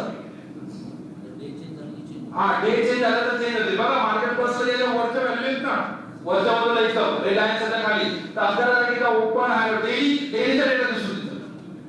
पूर्ण दिवस कालच्या दिवसभरात काय झालं ते दिसत आणि चालू मार्केटला तेव्हा काय झालं दिवसभरात ते दिसत. ठीक आहे. आता मार्केट बंद आहे. हा, कालचे दाखवतात, डिसेंबरचे दाखवतात. तुम्ही कोणती दिवस गेला ते शेवटचा जो वर्किंग डेज असते ना त्याचं दाखवतात, लास्ट वर्किंग डेज दाखवतात. काय म्हणताय? प्राइस आणि कुठं व्हॅल्यू दाखवतोय? व्हॉल्यूम. तुम्ही खाली ते खाली जे दिसतं त्याच्या बोलतात का? व्ही चं बोलतात का? दाखवा. हा, अहो ते जे ना किती ट्रेड झाले, क्वार्टरली किती ट्रेड झाले ते ओके. आणि ते वरच्या बाजूला जे ओआयएचएनसी दिसतात ना ते डेली दिसतात. लास्ट वर्किंग डे जो ना आपला त्याचा ओपन आहे, फ्रायडेचा ओआयएचएनसी काय ते तुम्हाला दाखवतात, ते स्टँडर्ड आहे त्याचं. आता मंडेला जेव्हा सुरू होईल त्या मंडेला दाखवतील ते. ठीक आहे.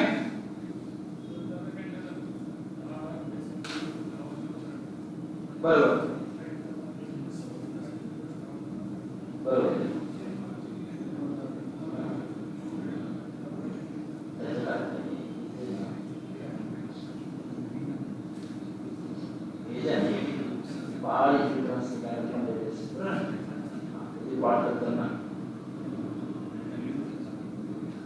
प्लॉट करताना ही 5-10 पैसे इकडे जायचं, त्यामुळे त्यांनी कलर करून घेतलेला जो की तिथं तुम्हाला सांगितलं. मी त्यात थोडं झूम करून 6-7 पासून. ठीक आहे. आता मी मार्केट प्लसचं व्हॅल्यू बोलतोय. हे बघा माझ्याकडे पण तुम्ही जे करतात ते बरोबर, त्यामुळे त्याच्याकडे ते प्लॉटिंगला थोडा एरर इकडे दिला.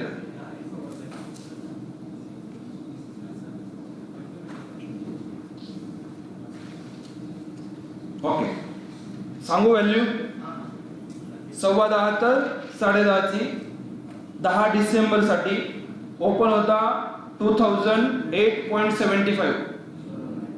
बरोबर आहे. ही व्हॅल्यू ज्याची नसेल आली त्यांनी फक्त हात वरती करायचा. हाय होता 2011.80, लो होता 2005.00 आणि क्लोज आहे 2008.20. बरोबर आहे. क्लिअर आहे. 5-10 पैसे जर ओपन मध्ये डिफरन्स असेल तर काही प्रॉब्लेम नाही, तो चालेल. तुमच्या जो सॉफ्टवेअर तुम्ही यूज करता त्याच्यात प्लॉटिंग मध्ये तो एरर असू शकतो, तो चालतो, त्याला घाबरायची गरज नाही. क्लिअर आहे सगळ्यांना? एकही व्हॅल्यू मॅचिंग झाली. टायमिंग काय खाली दिलेला 10-15 आहे. डेट काय बरोबर, टाइम फ्रेम 15 मिनिट आहे. ओएचएलसी तुम्ही फ्युचर लावले 31 डिसेंबर लावलेला आहे. आपल्याला ट्रेन रिलायन्स हा फ्युचर आहे, हा इक्विटी पाहिजे होता.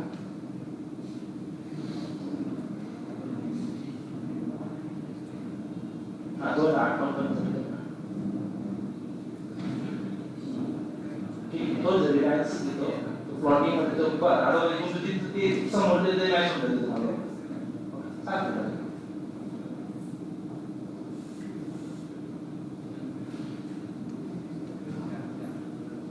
जायचंय का पुढे? पुढे सरकायचे. आता चार्ट रीड करता येतील. बरोबर. अजून प्रॅक्टिस करणार आहे आपण. भरपूर गोष्टी वापरता सिस्टम अनालिसिस करताना या गोष्टी आता परत प्रॅक्टिस मध्ये वापरमध्ये येतील. बरोबर आहे. जाऊ पुढे. आता आता सपोज जर सेम मला आता जसं मी कॅन्डल स्टिक लावलेलं आहे ना, तर मी आता विचारतो की मला चार्टचा टाईप बदलून दाखवा तुम्ही फक्त. एकादशी चार्ट लावायचा आहे काय? हा चार्टचा टाईप बदलायचा आहे. एकादशी चार्ट लावला. आपण आता कोणता चार्ट लावला होता? मला कॅन्डल स्टिक नको आहे, मला एकादशी चार्ट हवा आहे. ठीक आहे, एकादशी चार्ट लावा आणि 12 डिसेंबर साठी, सॉरी 11 डिसेंबर साठी, 11 डिसेंबर डेट तुम्हाला 11 यावं लागलं, बरोबर आहे. आणि 10:45 तर 11, 10:45 तर 11 स्टार्टिंग टाइम काय राहील म्हणजे ओके, ती कॅन्डल सिलेक्ट करायची. ओके, तेव्हा क्लोजिंग काय आलेली आहे त्या कॅन्डलची, फक्त क्लोजिंग पाहिजे मला. लक्ष ठेवा, सगळ्यांना भेटतंय का? पोहोचले? आन्सर सांगू 2031.75 जमेल एवढं? एवढंच पाहिजे आपल्याला. सपोज दॅट मला 12 तारखेचा 1 वाजेची जी कॅन्डल असेल तिचं ओपन काय, सॉरी 11 तारीख, सॉरी 11 डिसेंबर 1 वाजता. हा चार्ट रिलायन्स वर क्लिक करायचं ना. ओके, आणि चार्ट टाइप जो होता कॅन्डल स्टिकचा, तर त्या 1 नंबरचा जो ऑप्शन आहे ते डबे डबे दिसतात, त्याच्यावर क्लिक करा. फर्स्ट ऑप्शन खाली सर त्याला दाखवा. ठीक आहे, 1 वाजता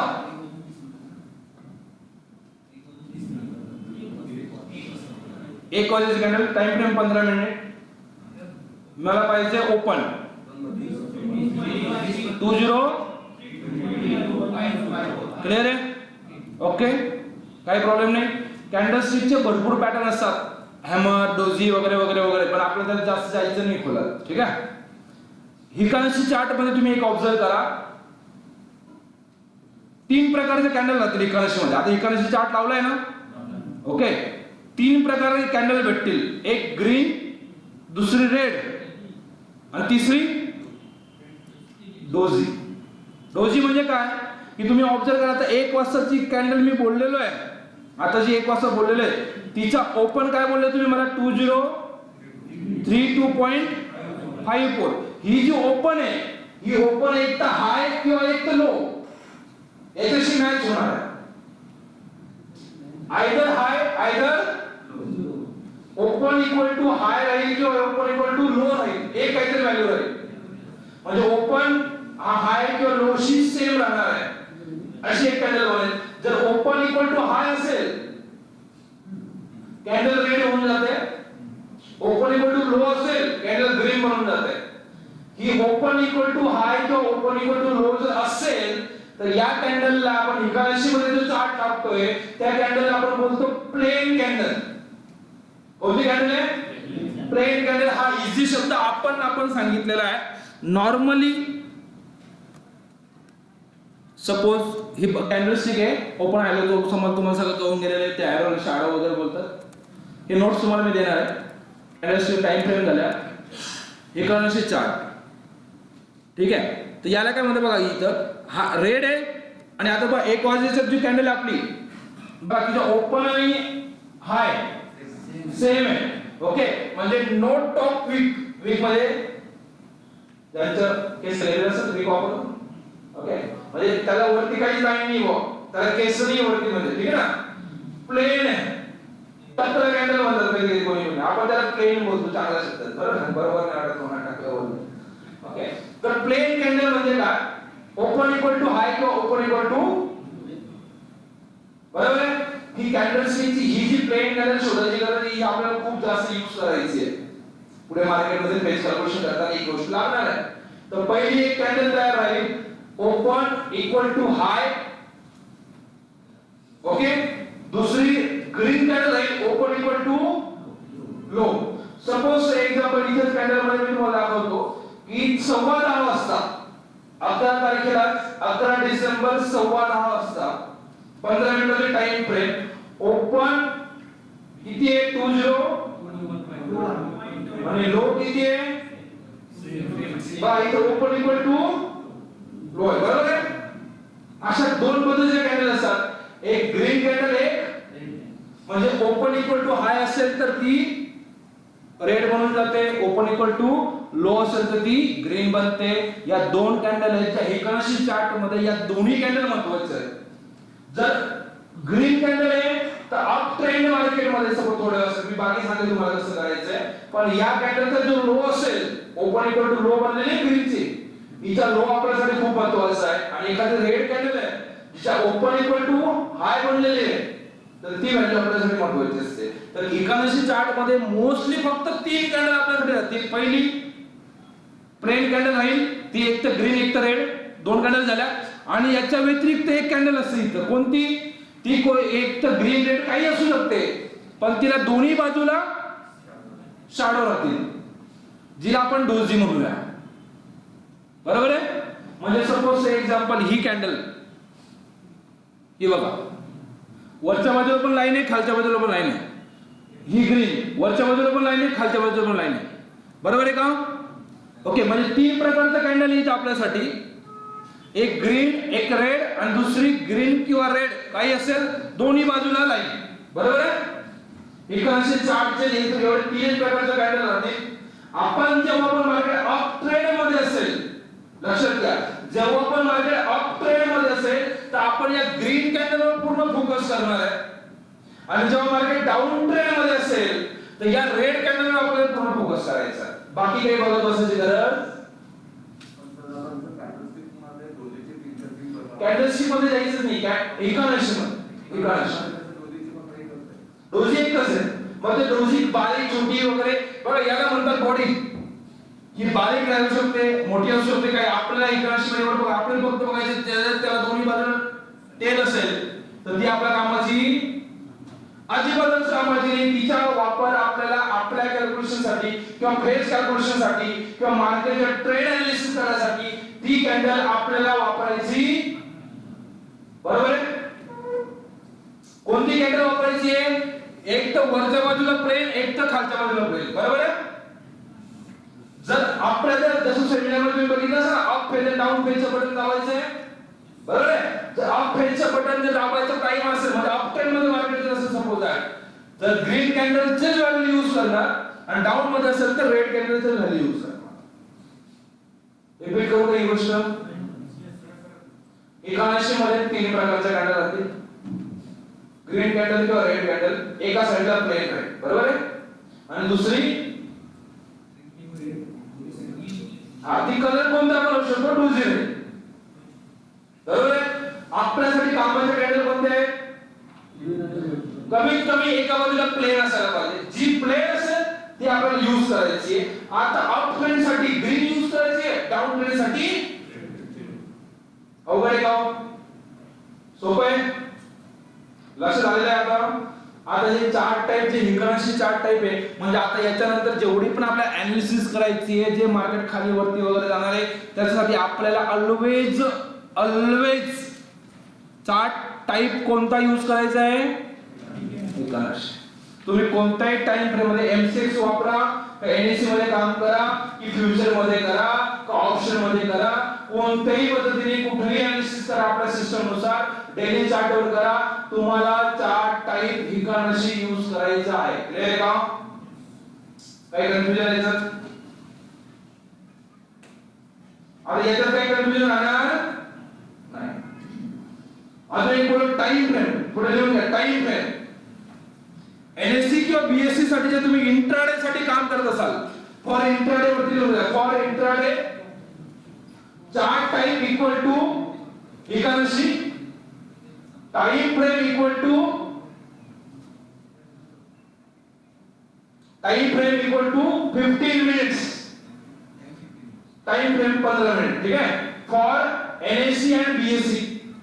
एनएससी बीएससी मध्ये कोणतीही कंपनी कोणतेही सेक्टर काही असू द्या, करन्सी असू द्या, काही असू द्या, ऑप्शन असेल, फ्युचर असेल, ज्याच्यात काम करत असाल, इंट्राडे ट्रेड करत असाल तर टाइम फ्रेम तुमचा 15 मिनिटाचा राहील. बरोबर आहे. आणि जर सपोज दॅट कोणाला इंट्राडे काम करायचं आहे आणि कमोडिटी मार्केट मध्ये करायचं आहे, एमसीएक्स मध्ये जर करायचं असेल तर त्यांच्यासाठी टाइम फ्रेम राहील 30 मिनिट 30 मिनिट्स. कळतंय का? कोणाला काही कन्फ्युजन असेल, थोडाही कन्फ्युजन असेल लिहिताना हात वरती करा, मी परत तुम्हाला विचारेन, तुम्हाला जे असेल ते बोलूया. कारण बा इथं काही विचारलं घाबरायची गरज नाहीये. तुम्ही विचारणार काय, पैसे दिले म्हणून विचारायचंय, बरोबर आहे की नाही? त्यामुळे त्याच्या टेन्शन घ्यायची गरज नाहीये. काही घरी जाऊन तुम्हाला आन्सर बाजूच्या लिहितो ते आपण लिहून घेऊ इथं, पण घरी जाऊन तुम्हाला डिसिजन घ्यायचे आहे, लक्षात घ्या.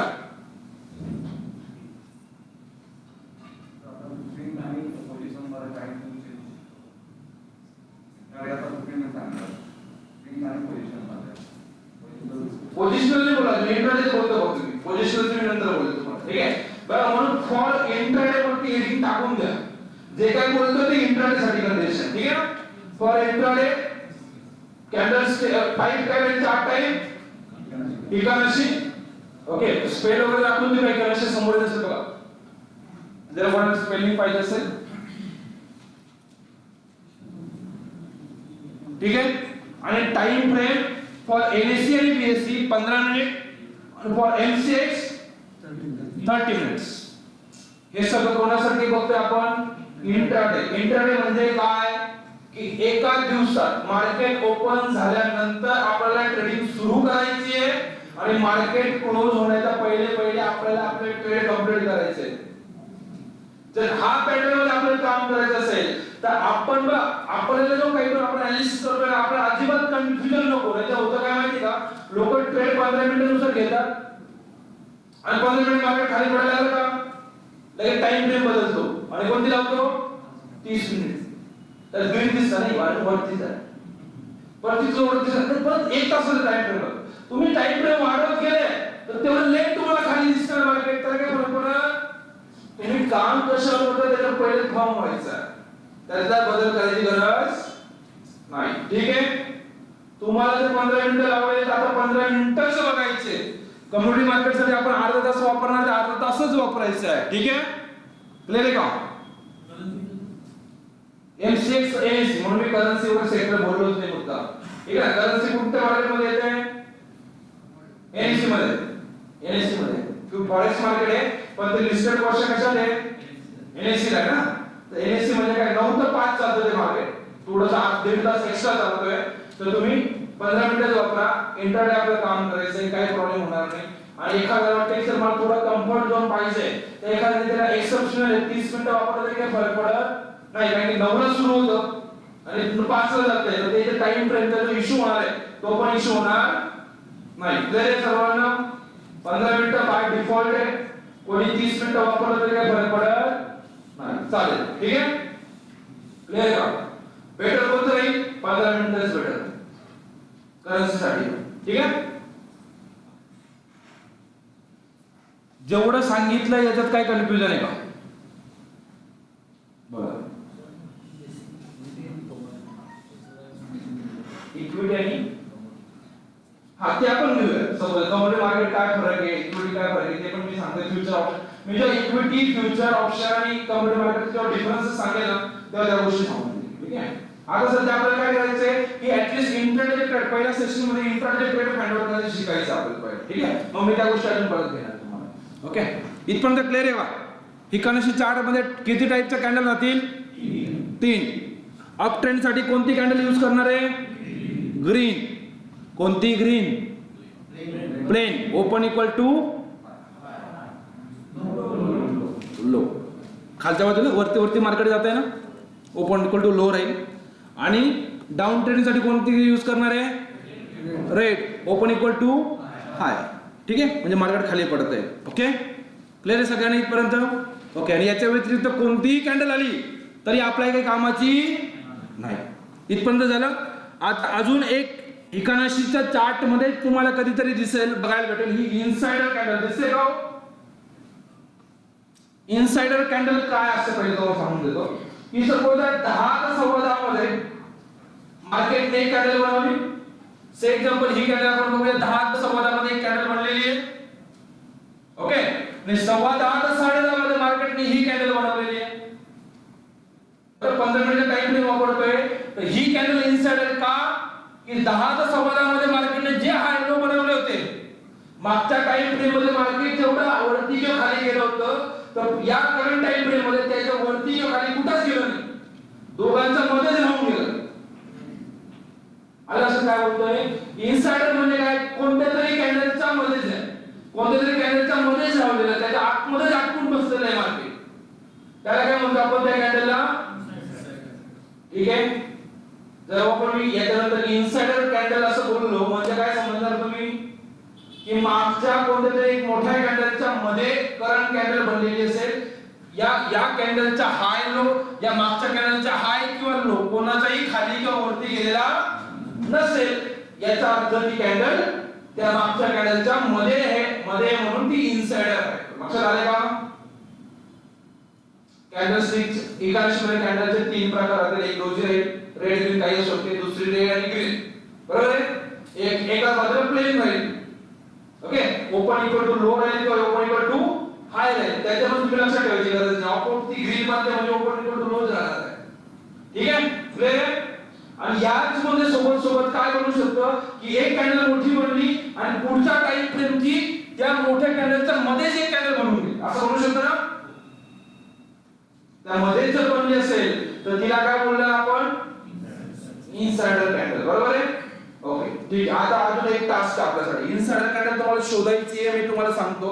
तुम्ही चार्ट रिलायन्सचा लावलेला असेल, बरोबर आहे? 15 मिनिटाची टाइम फ्रेम यूज केलेली आहे. 10:45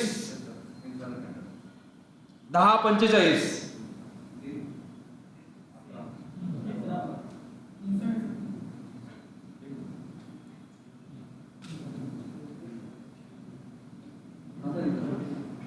11 December 10:45 starting time, 15 minute time frame, Reliance. Chart type हिकानशी. ही 10:45 ची कॅन्डल बघा, ही इनसाइडर आहे की नाही आहे? किती लोकांना वाटते की नाही आहे? 1 2 3 यांना वाटते. मी प्रश्न काय, नाही आहे, इनसाइडर नाही असं किती लोकांना वाटतंय? नाही आहे. ओके, का नाही आहे? तुम्हाला काय वाटतं का नाही आहे? 10:45 ची कॅन्डल बघायची आहे. 10:45 ची कॅन्डल किती आहे तिचा हाय? 2034 दिसतो का हा आहे सर्वांना? ओके, आता हिच्या मागच्या कॅन्डलचा हाय जी 10:45 ची कॅन्डल आहे त्याच्यापेक्षा मागची कॅन्डल बघूया. तसं बघितल्यानंतर मग आपण जर कधी एकदम क्लोज गोष्ट असेल तर कम्पेअर कसं करायचं? हिचा करंट हाय किती? 2034 पॉईंट.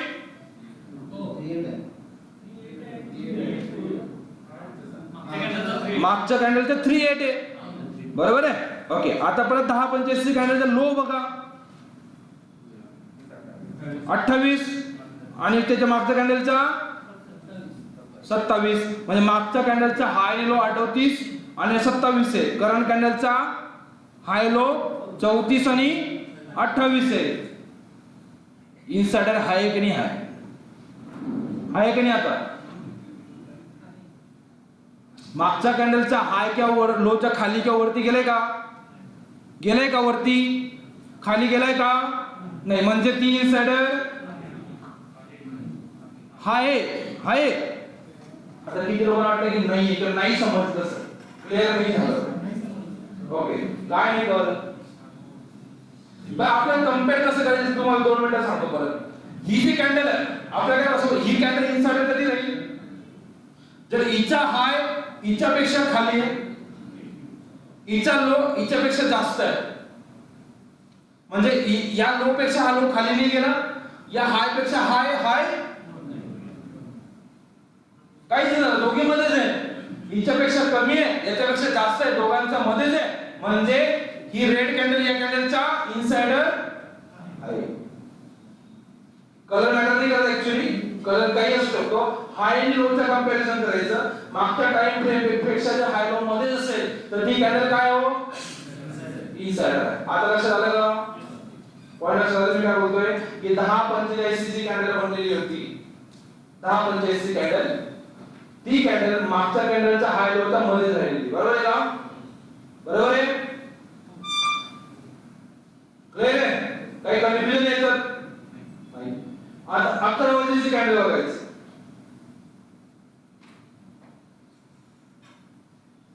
आता कोणत्या कॅन्डलशी तुम्ही कंपेअर करणार हे सगळ्यात महत्त्वाची गोष्ट आहे याच्यासाठी. 11 वाजेची कॅन्डल इनसाइडर आहे की नाही आहे?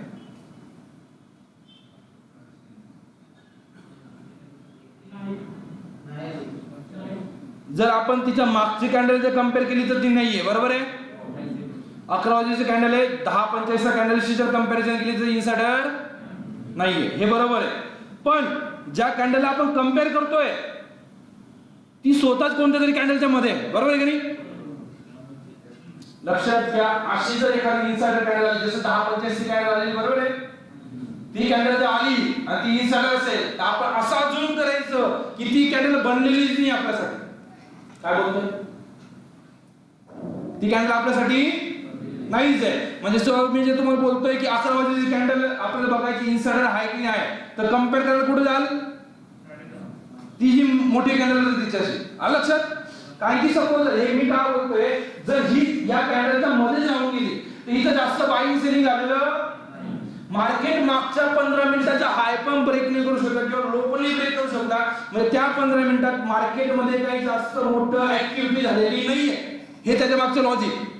ओके, आणि जर त्याच्यात काही ऍक्टिव्हिटी झालीच नाहीये तर त्या टाइमला अनालिसिस करा, आपला टाइम का खराब करायचा?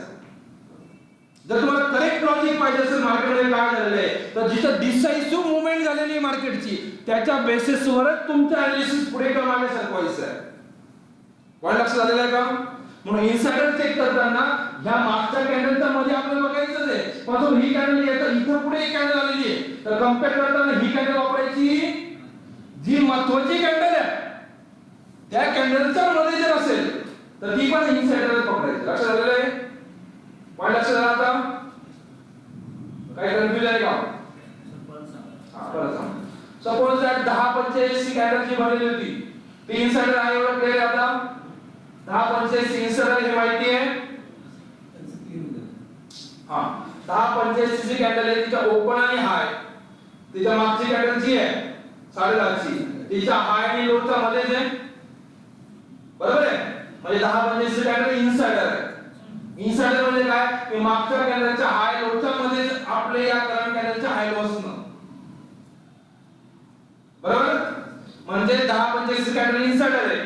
आता याच्या पुढे आपण जी काय अनालिसिस करणार आहे सपोज त्यासाठी 10:45 कॅन्डल आपल्या कामाची तिला निग्लेक्ट करायची राहिली, असं समजायचं की ती चार्टवर बनलेलीच नाही आहे, आपण काढू नाही शकत. ओके, आपण ती काढू शकत नाही, पण आपण असं अजून करायचं की ती चार्टवर बनलेली नाही. आपल्यासाठी टेस्टिंग करण्यासाठी कंपॅरिझन करण्यासाठी कॅन्डल कोणती राहील? ती 10:30 चीच राहील, बरोबर आहे? हा, आता 10:30 च्या कॅन्डललाच कंपेअर करायचं 11 वाजेच्या कॅन्डलशी. ती मधली 15 मिनिट आपल्यासाठी निकामी आहे, काही कामाचे निग्लेक्ट करून टाकायचे. जमेल का एवढं? बरोबर आहे? कसं आहे माहिती का, मार्केटच्या चार्टवर जे सगळं दिसतंय ते सगळं कचरा तुम्ही डोक्यात घेत बसले ना तर काय करायचं ते पत्ता लागणार. आता आपल्याला काय करायचं की काय काय नाही बघायचं ते पण पहिले कळायला पाहिजे. नाहीतर प्रत्येक 15 मिनिटामध्ये तुम्ही तुमचे डोकं लावत बसणार तर प्रत्येक वेळेस तुम्हाला ती खालीवरती काय नाही वाटणारच आहे. 10:15 ची जे काय आहे 10:30 चा 10:15 साठी इनसाइडर आहे का? फक्त हाय मॅच होतो, हाय मॅच होऊन गेला ना, ठीक आहे, काही प्रॉब्लेम नाही. ऍटलीस्ट सेम तरी असायला पाहिजे. चालेल. म्हणजे आपण आता जे बघतोय तो डायरेक्ट 10:15 शी आपण कंपेअर करू शकतो मग दोन्ही. तू जो क्रिएट किंवा तेच आहे ना, मग चालून द्या, त्याला काही प्रॉब्लेम नाही. चालेल, ऍटलीस्ट सेम तरी असायला पाहिजे. ठीक आहे.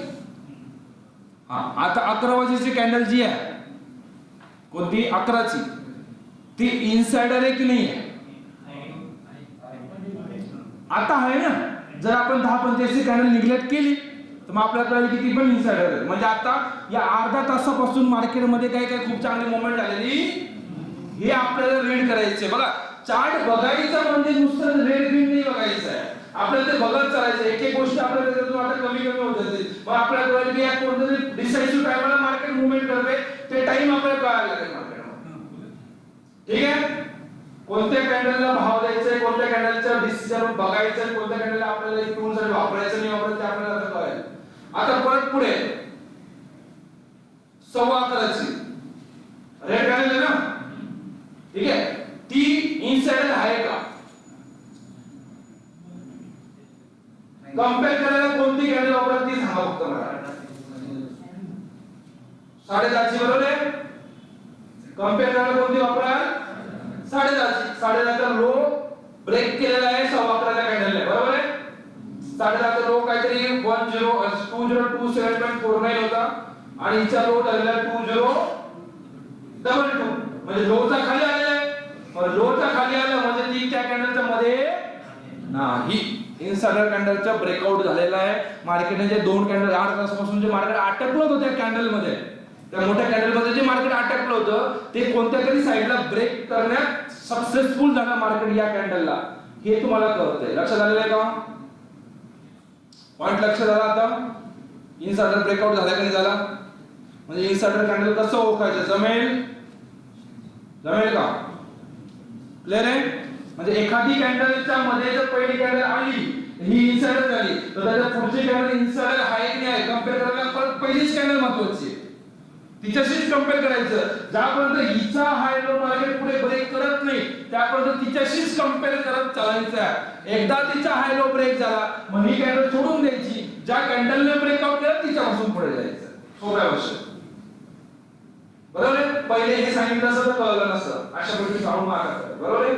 म्हणजे सपोज 10:15 कॅन्डल बनवून गेली, 10:30 कॅन्डल बनली होती, आता हिच्यामध्ये पहिली इनसाइडर आली म्हणजे 10:30 कॅन्डलच्या रेंज हाय लो मध्ये मार्केट फसलेलं आहे. आता 10:30च्याच कॅन्डलला कंपेअर करत चालायचं 15 मिनिटात.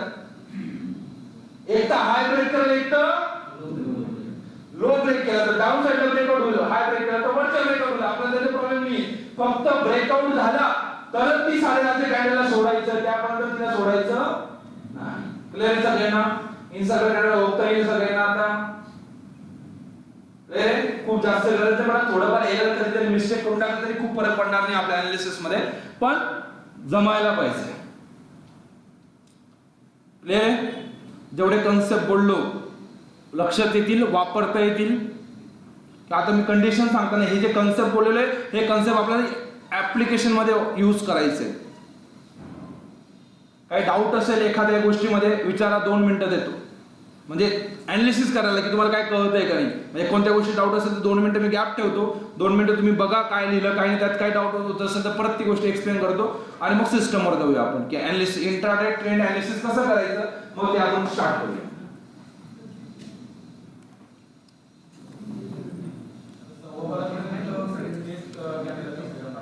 हो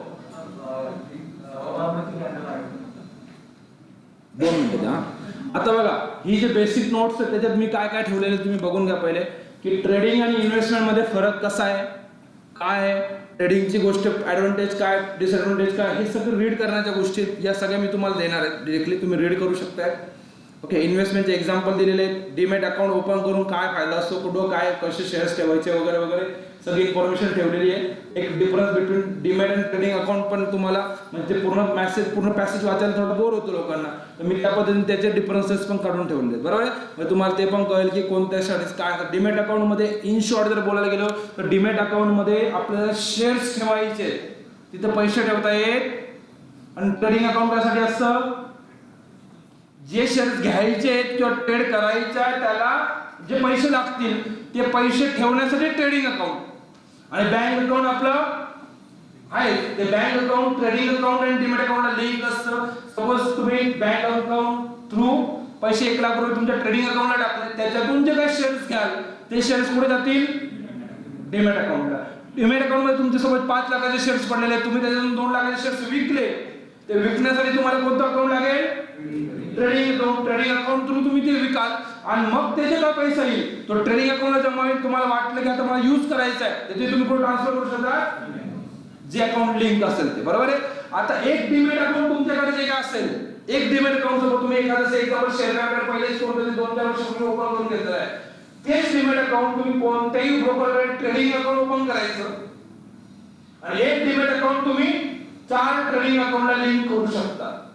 सपोज तुमचं एक एक्झाम्पल साठी शेअर कार्ड मध्ये तुमचं डीमॅट अकाउंट आहे. तुम्ही जीरोधाकडे ट्रेडिंग अकाउंट ओपन केलं, अपस्टॉक मध्ये ओपन केलं, एंजल मध्ये पण ओपन केलं, शेअर कार्ड मध्ये पण ओपन केलं आहे. चारही मध्ये तुम्ही 1-1 लाख रुपये टाकले समजा आणि कोणत्याही अकाउंट मध्ये सुद्धा तुम्ही शेअर कार्ड मधून किंवा एंजल मधून तुम्ही 50,000 शेअर घेतले, पुढे जमा होतील एकच डीमॅट अकाउंट मध्ये. याच डीमॅट अकाउंट मधून सपोज रिलायन्सचे 50,000 शेअर घेतले होते आणि तुम्ही एंजल मध्ये विकून दिले, तर ते कुठून पकड घेतले जातील? त्या डीमॅट अकाउंट मधून फेच करून त्याला दिले जातील. काही प्रॉब्लेम? म्हणजे एकच डीमॅट अकाउंट आणि तुम्ही कितीही ट्रेडिंग अकाउंट त्याला लिंक करू शकता. आणि बँकेचं पण एक अकाउंट सगळ्या ट्रेडिंग अकाउंटला तुम्ही लिंक करू शकता. म्हणजे ब्रोकर तुम्ही बदलू शकता, काही प्रॉब्लेम नाही. डीमॅट अकाउंट एकच ओपन करायचं. आणि डीमॅट अकाउंट ओपन कुठे होतंय? NSDL किंवा CDSL या दोनच कंपन्या आहेत ज्यांच्याकडे डीमॅट अकाउंट, डिपॉझिटरी अकाउंट आपलं ओपन होतं, बरोबर. आणि बाकी जेवढे पण ब्रोकर आहेत तिथं डीमॅट अकाउंट आपलं ओपन होत, तिथं आपण ट्रेडिंग अकाउंट ओपन करतो ब्रोकरकडे. क्लिअर आहे सगळ्यांना? यात काही कन्फ्युजन नाही? ठीक आहे, या पद्धतीने त्या गोष्टी असतात. पैसे ट्रान्सफर कसे करायचे त्या गोष्टीच्या पण एक फ्लो चार्ट आहे की तुम्ही तुमच्या बँकेतून ट्रेडिंग अकाउंटला पैसे टाकू शकता, तिथून तुमच्या डीमॅट अकाउंटला शेअर जातील. ट्रान्सफर ऑफ द शेअर बघा, इथून पैसे घेतले त्याचे शेअर घेतले त्याचे शेअर तुम्ही परत इथं आणू शकता आणि इथं जो पैसे येतो तो परत तुमच्या बँकेत आणू शकता. ठीक आहे.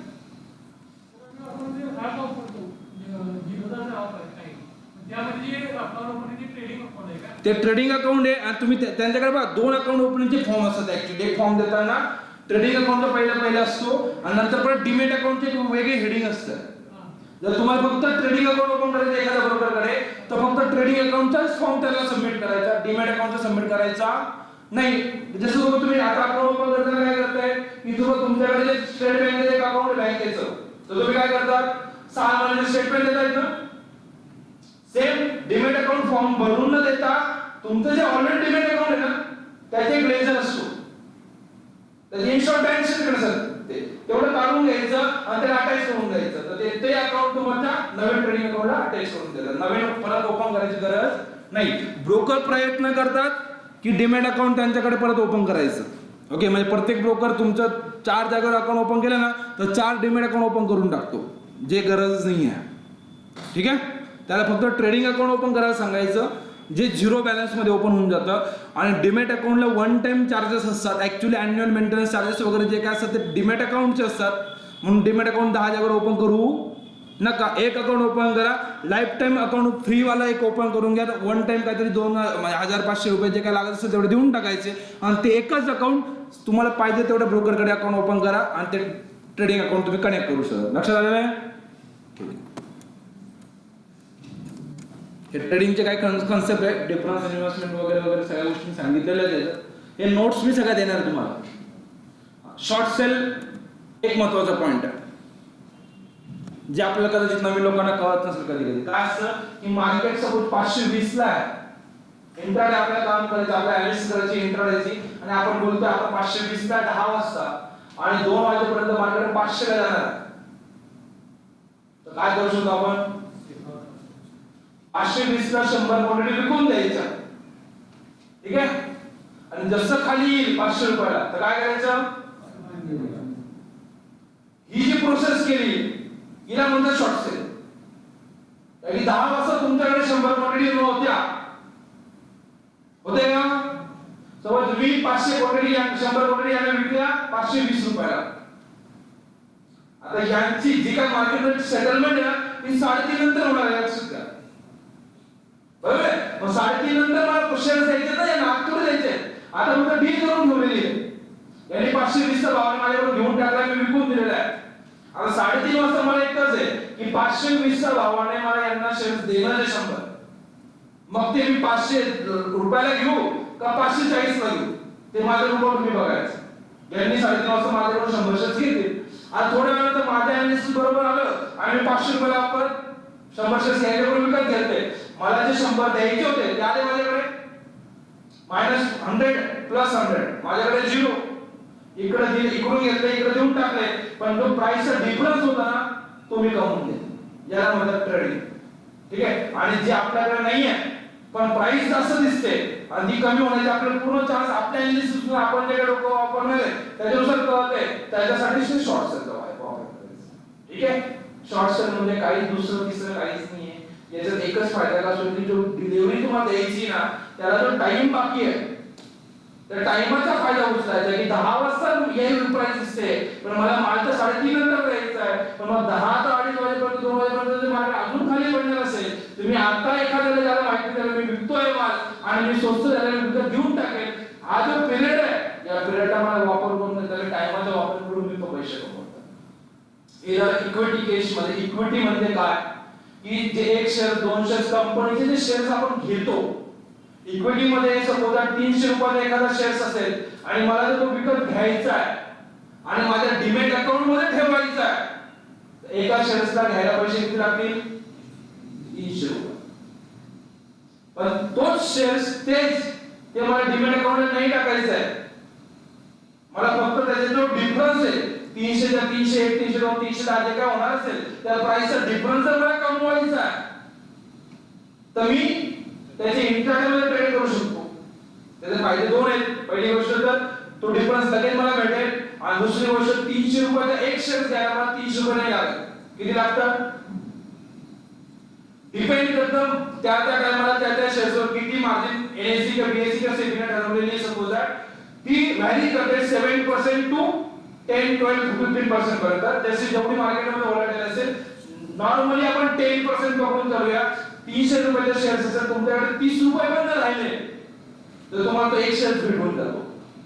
ओके आणि 300 रुपयाचे शेअर्स फक्त 1% पण वरती गेला किती झाले 300 ला 303 300 रुपये 1% वरती गेला पण तुम्ही 30 रुपयाला एक शेअर घेतला होता तर तुमच्याकडे किती पर्सेंट वरती गेला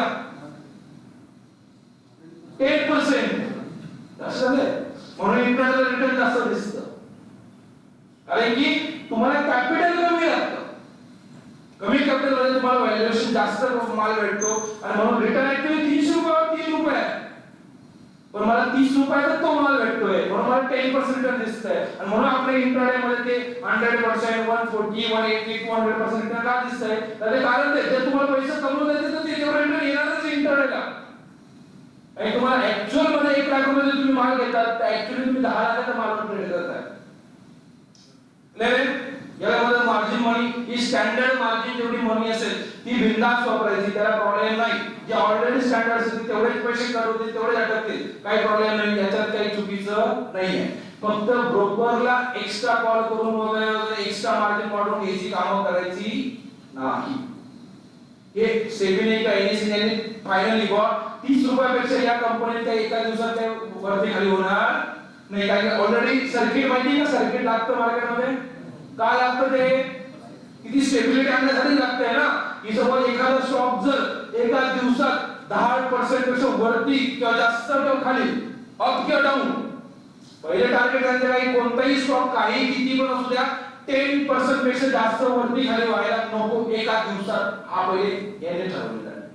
म्हणजे तुम्ही विदाउट टॉप लॉस पण ते मार्केटमध्ये काम करताय तर एका दिवसाला सिंगल डे तुम्हाला 10% पेक्षा जास्त लॉस होऊ शकत लक्षात आलं आणि म्हणून ते काय करतात की 300 रुपयाचा माल जो आहे तो तुम्हाला 10% मार्जिन मिळतो. त्यांना माहिती आहे की 10% च्या अगोदर आपण मार्केट बंद करून टाकणार सर्किट लागतो म्हणजे काय की पुढे त्याच्या काही मिनिटं पहिल्या वेळेस जर 10% मार्केट वरती खाली जर गेलं तर 15 मिनिटासाठी 8 तासासाठी मार्केट स्टॉप केलं जातं आणि परत त्याला सुरू करतात.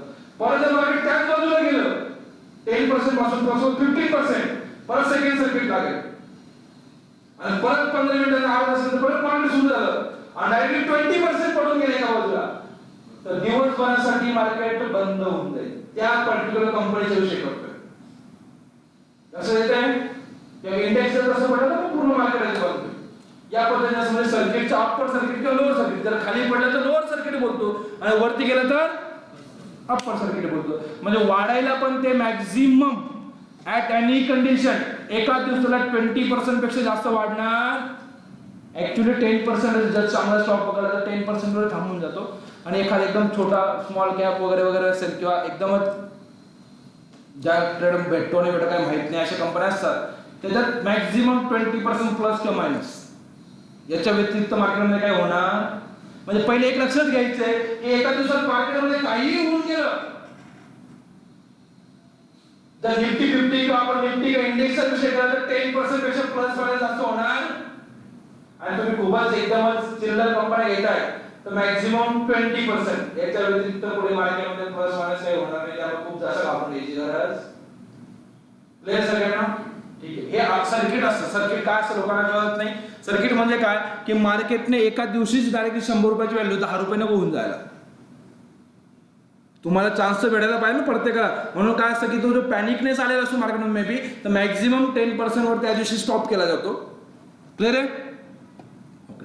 शॉर्ट सेल माहिती आहे आता की पहिले माल विकायचा आहे आणि जेव्हा काही मार्केटची डिलिव्हरी द्यायची त्याच्या पहिले स्वस्त प्राइस मध्ये घ्यायचंय आणि विकून टाकायचं. आता एनएस इक्विटीचे जे मी तुम्हाला बोलत होतो की जे शेअर्स मला घ्यायचे, मी याच्यावर 100 शेअर्स घेतले आणि यांना द्यायचे, तर ते मला T+2 सेटलमेंट असते, म्हणजे आज घेतलेला माल 2 दिवसात मला त्याला पोहोचवायचा आहे. ओके, तर इक्विटी कॅश मध्ये म्हणून मी डिले शॉर्ट सेल जो प्रकार आहे शॉर्ट सेल ते फक्त इंट्राडे साठी करू शकतो का की आज जो काही माल घेतोय किंवा विकतोय तो उद्या किंवा परवापर्यंत त्याला देणंच आहे मला, त्याला मी दुसऱ्या दिवशी घेऊन देईल तर ते परवा पोहोचेल त्याला. जर असं जर झालं तर मग जर सपोज मी टाइमवर त्याला जर डिलिव्हरी नाही दिली तर पेनल्टी लागते, मग ते ऑप्शनला जाईल, मग ते किती पण पेनल्टी लागू शकते, माल जसा भेटतो अवेलेबिलिटी जशी त्या पद्धतीने. त्यामुळे त्या प्रकारात आपल्याला जायचं नाहीये. इक्विटी मध्ये इंट्राडे मध्ये म्हणजे इक्विटी मध्ये काय 1 2 5 10 25 क्वांटिटी जे पण तुमच्या मर्जीनुसार ते कंपनीचे काही शेअर्स आपल्या अकाउंटला येऊ शकतात. एखाद्या कंपनीमध्ये आपण जी भागीदारी घेतो सपोज त्याच्यात जर काम करायचं असेल त्याला म्हणतात इक्विटी मार्केट, कॅश मार्केट. बरोबर आहे? म्हणजे एक शेअर साठी जेवढे पैसे लागले तेवढे पैसे मोजायचे आणि तो शेअर घेऊन आपली मालकी त्या कंपनीवर करायची. बरोबर आहे? याला म्हणतात कॅश मार्केट. पण आता हे झालं कॅश मार्केट एक आहेच फार, पण लोकांना प्राइसचा डिफरन्स मध्ये खूप मजा येते पैसे कमवायला सपोज दॅट. ओके, आणि याच्यासाठी आपल्याला डेरिव्हेटिव्ह मार्केट, कॅश मार्केट कंपनीचे शेअर्स घ्यायचा विकायचा आपल्या मर्जीनुसार, आणि याच्यात काय असेल कंपनी जे काही प्रॉडक्ट बनवते जी सर्व्हिस बनवते त्याच्यावर जो माल विकते त्याच्यात जो प्रॉफिट येतोय तो प्रॉफिट पण तुम्हाला भेटेल. सपोज दॅट एखाद्या कंपनीचे शेअर्स 200 रुपये तुम्ही घेतला आणि 4 महिन्यात तो 150 रुपये आलेला आहे, पण त्या कंपनीने चांगला बिझनेस केलेला आहे. ओके, आणि एकेका शेअर्सवर त्यांनी 10,000 रुपये कमवले, ते भले प्राइस खाली येऊ द्या पण तुम्हाला 10 रुपये डिव्हिडंड देऊ शकतो. आलं लक्षात? म्हणून तिथे प्राइस मॅटर करत नाही, म्हणून ती इन्व्हेस्टमेंट मध्ये मी एक्सप्लेन केलेलं आहे ऑलरेडी. आणि जेव्हा तुम्ही याच्यात येतात तशा ट्रेडिंग मध्ये ते डेरिव्हेटिव्ह मार्केटचा जो विषय केला आपण, तर डेरिव्हेटिव्ह मार्केट मध्ये काय असतं की मी आज ज्या प्राइसला घेतोय कंपनीच्या शेअर्सची काही एक मतलब नाही. कोणत्याच प्रकारचे सपोज जर मी जर रिलायन्सचा फ्युचर मध्ये मी ट्रेड घेतला, एक वेळ बाय केला, याचा अर्थ असा नाही की रिलायन्सचे 500 शेअर्स विकत घेतले नाही. रिलायन्सशी माझा काही संबंध तयार होत नाही. कॅश मार्केटमध्ये जेव्हा मी घेतो तर रिलायन्स माझं डायरेक्टली काहीतरी कनेक्शन तयार होतं.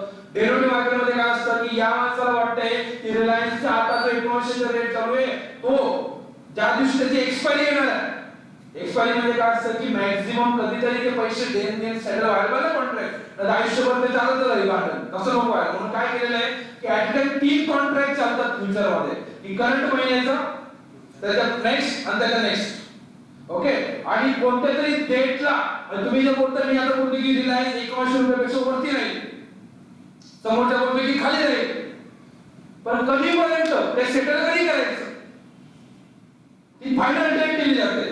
ती डेट एक्सचेंज फायनल केलेली असते जी नॉर्मली प्रत्येक महिन्याचा शेवटचा गुरुवार असतो, लास्ट थर्सडे. तुम्ही कोणतीही डेट बघा फ्युचर मध्ये करायची, त्या महिन्याचा जो शेवटचा गुरुवार असेल ना ती डेट तिथे येते. बरोबर आहे? आज ती डेट की तसं गुरुवारी जर सुट्टी असेल त्या दिवशी, एखाद्या महिन्याच्या शेवटच्या गुरुवारी जर सुट्टी असेल तर बुधवारी होणार, एवढंच फरक पडेल. म्हणजे फ्युचरचे कॉन्ट्रॅक्ट कसे तयार होतात की करंट महिन्याच्या शेवटच्या गुरुवार, पुढच्या महिन्याच्या शेवटच्या गुरुवार, त्याच्या पुढच्या महिन्यात, असे 3 कॉन्ट्रॅक्ट तुम्हाला ऍट अ टाइम भेटतील. म्हणजे सपोज जर आज तुम्ही रिलायन्सचा एखादा शेअर घेतला आणि मी याच्याशी जर एक कॉन्ट्रॅक्ट बनवला की 1900 पेक्षा खाली मार्केट राहील आणि यांना वाटतं की नाही रिलायन्स वरती जाणार आहे, मी माझा एका लॉजिकने बसतोय की मला वाटतं खाली जाणार आहे, हे बोलतात की वरती रिलायन्स कंपनीने कितीही प्रॉफिट कमवू द्या, किती नुकसान करू द्या, आमच्या दोघांच्या कॉन्ट्रॅक्ट मध्ये याच्याने काही फरक पडणार नाही. सपोज 1900 जर 1800 पोहोचला तर 100 रुपये मला यांना द्यायचे, म्हणजे तो तेव्हा जो काही प्रॉफिट लॉस होतोय डेरिव्हेटिव्ह मार्केटमध्ये जे काय प्रॉफिट किंवा लॉस जे काय तुम्ही कमवणार किंवा जे लॉस करणार ते मार्केटमध्ये किंवा त्या कंपनीला जाणार नाही आहे. ज्याने तुमचा अगेन्स्ट ट्रेड बनवलेला आहे एक तर त्याच्याकडून तुम्हाला पैसे येतील तर तुम्ही त्यांना पैसे द्या.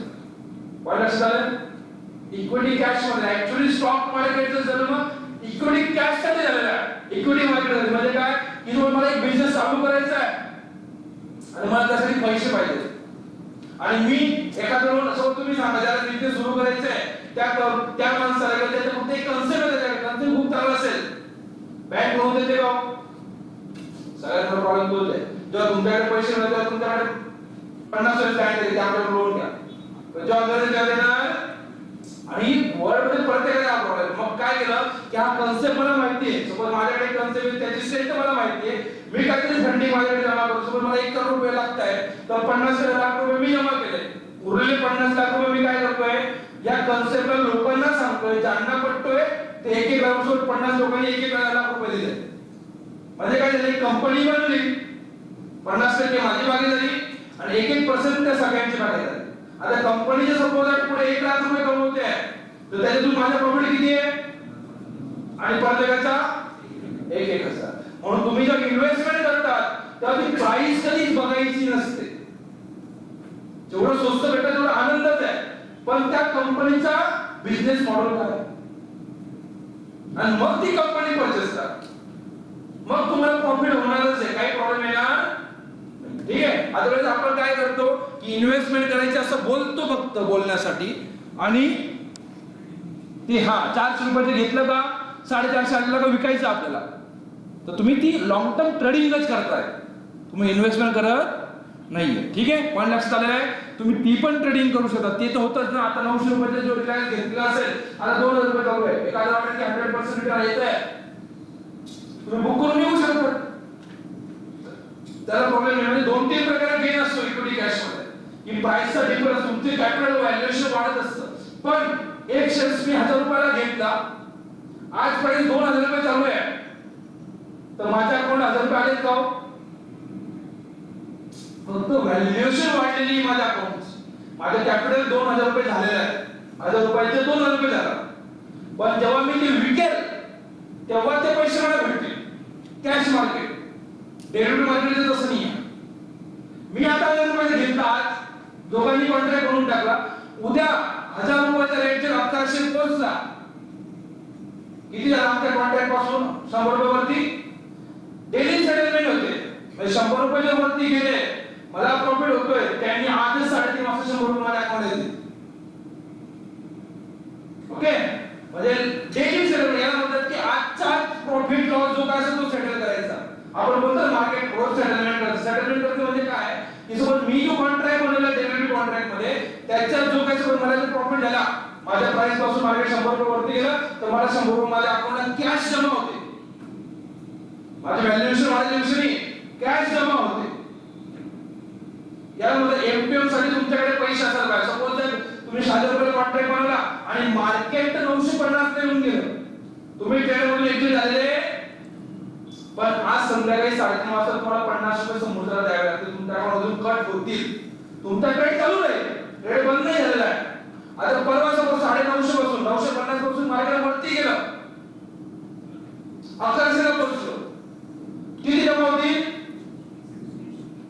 किती होतील कॉन्ट्रॅक्ट 1000 रुपये बनलेला आहे पण काल 50 रुपये मी ऑलरेडी दिलेले आहेत ना तर 950 पासून वरती गेलं ना मार्केट तर 150 रुपये परत भेटतील म्हणजे काल दिलेले 50 परत येतील आणि माझा प्रॉफिट 100 रुपये. याला मदत म्हणून क्लोजिंग मार्केटमध्ये जास्त महत्त्वाचे असते की त्या क्लोजिंग जी संध्याकाळी 9:30 वाजता जी क्लोजिंग येते ना त्याच्यानुसार पैशांची देवाणघेवाण होते आणि ऑलवेज म्हणून क्लोजिंग मार्केटमध्ये मॅटर करते. लक्षात आलं सगळ्यांना. ही सेटलमेंट प्रोसेस असते.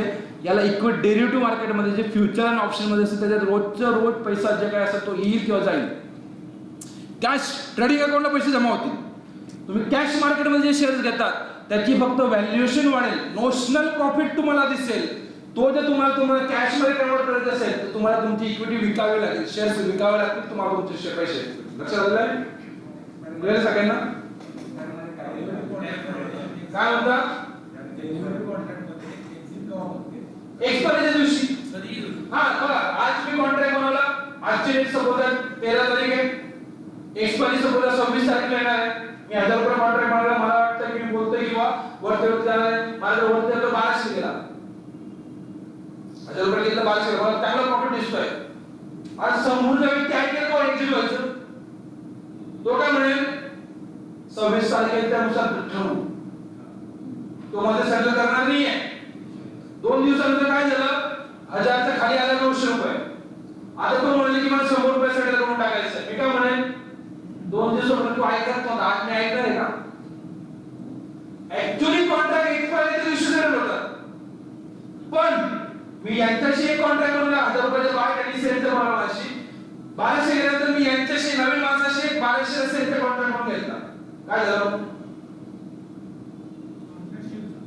कॉन्ट्रॅक्ट शिफ्ट झाला. मी जे मध्ये होतो यांच्याशी 1000 रुपयाचा बनवला बायचा, यांच्याशी 1200 सेलचा बनवला. मला मार्केटमध्ये सेटल करून माझी पोझिशन 0 करून टाकतात, मला माझे 200 रुपये भेटून जातात. पुढे काय जे होतं हे आपल्याला कळत नाही. हे मार्केटला सेटलमेंट म्हणून सेटलमेंट ना, ट्रेडिंग मेंबर वगैरे जे असतात ना ते सगळ्यांचा हा जॉब असतो. आपण जे बोलतो ना असं ते ब्रोकरेज फुकटच्या नाही घेत, त्याच्या मागे त्यांना भरपूर रिस्पॉन्सिबिलिटी दिलेली आहे. तुमचा पैसा जो आपल्या अकाउंटला येतोय ना डायरेक्टली, तो कोणाकडून आला काय झालं त्याची ड्युटी त्यांची आहे. ओके, त्यामुळे चांगलं डिसेंट ब्रोकरकडे काम करायचं. 2 पैसे गेले प्रॉब्लेम नाहीये. अल्टिमेटली सर्व्हिस महत्वाची आहे. असे भरपूर ब्रोकर आहेत की टाकले ते पैसे येत नाही आपले, कमवून तर पैसे नंतर द्यावा, तसं नाही होत. लक्षात आले, जे काय ब्रोकरेज देतोय ते काय असं नाही की ते काहीतरी आपल्याला दलाली करत नाही. त्यांचं काम आहे त्याच्या मागे की तो माल त्यांना आणून द्यायचा आहे, तो नाही झाला तर त्यांनी तुम्ही काहीही करा, समोरच्या पैसे त्यांना ती जबाबदारी आहे. तेवढं त्यांना डिपॉझिट ठेवलेलं असं एनएससी बीएससी करायचं. ठीक आहे, या पद्धतीची प्रोसेस आहे. मॅक्झिमम तुम्ही कधीपर्यंत ठेवू शकता डेरिव्हेटिव्ह कॉन्ट्रॅक्ट? एक्सपायरी पर्यंत. सपोज 26 तारखेला मी पण नाही विकला, यांनी पण नाही विकला, तर सपोज 1000 रुपयाचा कॉन्ट्रॅक्ट बनला होता, 26 ला जर मार्केट सपोज एक्झाम्पल 1200 ला एंड झालं, तर याच्यानंतर त्यांनी मला डायरेक्टली 200 रुपये देणंच देणार. लक्षात आलं? मी नाही पण काढला तरी त्या दिवशी कॉन्ट्रॅक्ट एंड होऊन जाईल, संपून जाईल. त्याच्यानंतर मार्केट परत पुढे काही जायचं असेल, मला त्याच्यात करायचं असेल तर मला नवीन कॉन्ट्रॅक्ट बनवायचा.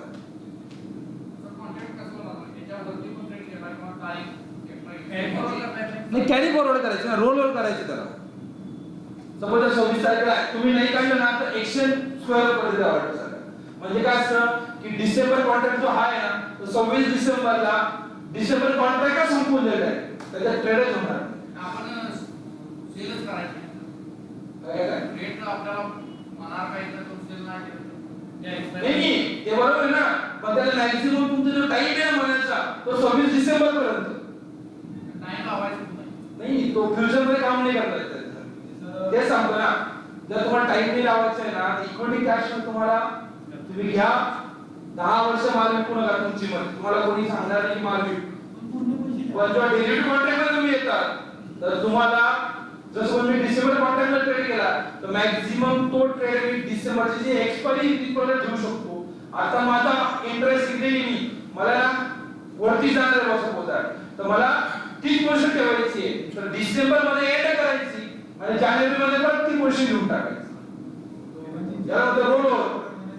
दोघांची इच्छा वगैरे कोणाला माहित नसते, काही विचार नाही. तसं नाही होत. काय करतात, डिसेंबर कॉन्ट्रॅक्ट पूर्ण संपून टाकतात, तुम्हाला ऑप्शन दिला गेला असतो की इथं माल विक आणि तिथे घेऊन टाक जानेवारी. त्याला म्हणतात रोल ओव्हर. प्राइस मध्ये डिफरन्स राहणार आहे, टाइम फॅक्टर असतो. हा, मग तुम्हाला जर वाटतं की जास्त टाइम पाहिजे म्हणून 3 कॉन्ट्रॅक्ट दिलेले आहेत ना, तुम्ही डिसेंबर नका करू ना, डायरेक्टली फेब्रुवारी मध्ये आजचा माल घ्या. आज तुम्ही फेब्रुवारीचा रेट घ्या डायरेक्टली, तर फेब्रुवारीच्या शेवटच्या गुरुवारपर्यंत तुम्ही 3 महिन्यापर्यंत पोझिशन होल्ड करू शकता, त्याला प्रॉब्लेम नाही. ठीक आहे, असे ऑप्शन आहेत, कारण अल्टिमेटली ती सेटलमेंट व्हायला पाहिजे. बरोबर, आणि हे कंडिशन ज्याला माहित असेल तोच ट्रेड ओपन करतो. त्याला माहित असेल तर इक्विटी कॅश मध्ये काम करायचं. मोस्टली इक्विटी कॅश सगळ्या मार्केटचा बेस आहे. ओके, हा, आणि इक्विटी मधून जे जे कंपनी, आता सगळ्याच कंपन्या डेरिव्हेटिव्ह मध्ये ट्रेड होत, सगळ्या कंपन्या डेरिव्हेटिव्ह मध्ये आपण बोललो ना, तर ती कंपनी डेरिव्हेटिव्ह मध्ये काहीच नाही.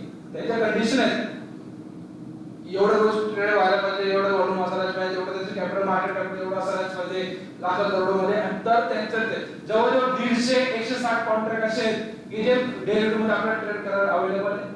त्याच्यापेक्षा जास्त नाही. ठीक आहे, करू शकतो. सर एस्टिमेटिव्ह ते काहीच नाही. एसटीबीटी वगैरे लोकांनी टिप्स वगैरे देणारी नवीन नावं टाकलेलीच फक्त, बाकी काही नाही. एसटीबीटी म्हणजे काय? आज माल विकायचा उद्या घ्यायचा. आणि बीटीएसटी म्हणजे काय?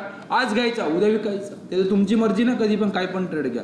हे काय जे टिप्स देणारे होते ना, या लोकांनी बीटीएसटी एसटीबीटी आता त्याच्यानंतर सुरू केलेलं आहे पुढे बीटीएसटीटी. म्हणजे काय? की आज घे, आज विक किंवा उद्या विक, बस. सेल टुडे किंवा टुमारो. असं ते काही एवढा मोठा विषय नाही.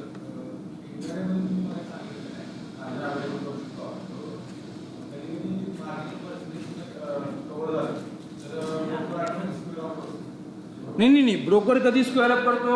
तुमचं जर कॅपिटल 10 रुपये अकाउंट मध्ये, ठीक आहे, तुम्ही माल घेतला आणि तुमचा लॉस जर तुमच्या कॅपिटलचा 80% झाला, 10 रुपये अकाउंटला जर 8 आल्यापेक्षा जास्त लॉस झाला आहे, तर ब्रोकरला राईट आहे, तुम्ही साइन करताना फॉर्म करताना बघून गेला.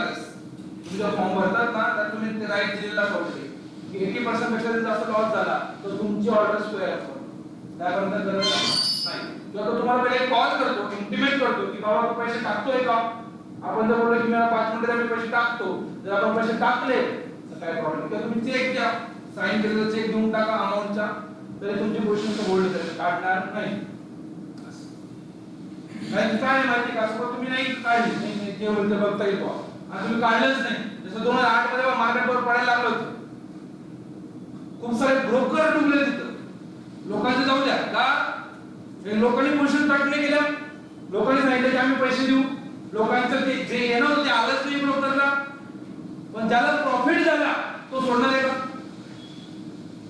मला जर एका दिवसाला 10 लाख प्रॉफिट झाला, मी प्रॉफिट तर संध्याकाळी मागेल ना. पण ज्याच्या अकाउंटला 2 लाखाचा लॉस होता, अकाउंट 2 लाख रुपये होते, त्याला लॉसच 5 लाखाचा झाला. आता त्याच्या अकाउंटला 2 लाख तर कव्हर करून घेतले, उरले 3 करून कव्हर करायचे. ते ब्रोकरने त्याच्या गरजा घेतो, ज्याला प्रॉफिट होईल त्याला प्रॉफिट घेणारच ही सगळ्यात मोठी मिस्टेक आहे. आणि त्याचेच पैसे ब्रोकर घेतो. आपण जे बोलतो ना की ब्रोकर घेतले वगैरे, तर ती ऍक्च्युली ती आपल्या रिअलिटी आहे की मला कमवलेला पैसा उकळून पण आहे.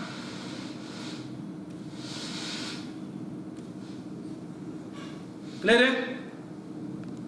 ओके, या पद्धतीने हे सगळ्या गोष्टी असतात. हळूहळू अजून मार्केटमध्ये काम कराल तर हे कळायला जातं.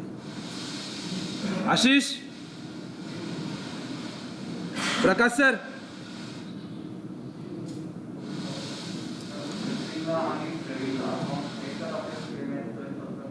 काय काय काय काय एकच राहिलं तरी चालतं. ते ऑर्डर टाकताना मी दाखवेल तुम्हाला कसं. आशिष सरांना बोला नाही, आवाज येतो काहीतरी बघा. नाही, याला तुम्ही बघा, थोडं चालून बघा. काय म्हणताय ते? आपण ऑर्डर प्लेसमेंटमध्ये जाऊ तेव्हा बोलतो मी तुम्हाला त्या सगळ्या गोष्टी. हे क्लिअर आहे का सगळ्यांना आतापर्यंत बोललेलो? ओके, आता आपण जे चार्ट टाईप वगैरे बघितलं ते सगळं जमेल. या सगळ्या नोट्स मी देऊन टाकेल, वाचणार का घरी? ओके, कारण की भरपूर तुम्ही 1000 पेज जेव्हा वाचणार ना, तेव्हा मी ते एक लाईन त्यातून काढलेली सपोज. ठीक आहे, तर तुम्हाला तेवढं वाचायची गरज नाही. एवढे 10-15 पेजेस असतील ते वाचून घ्या.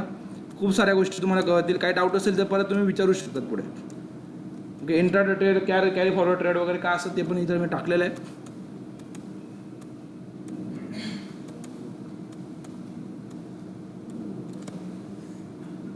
Hello hello hello hello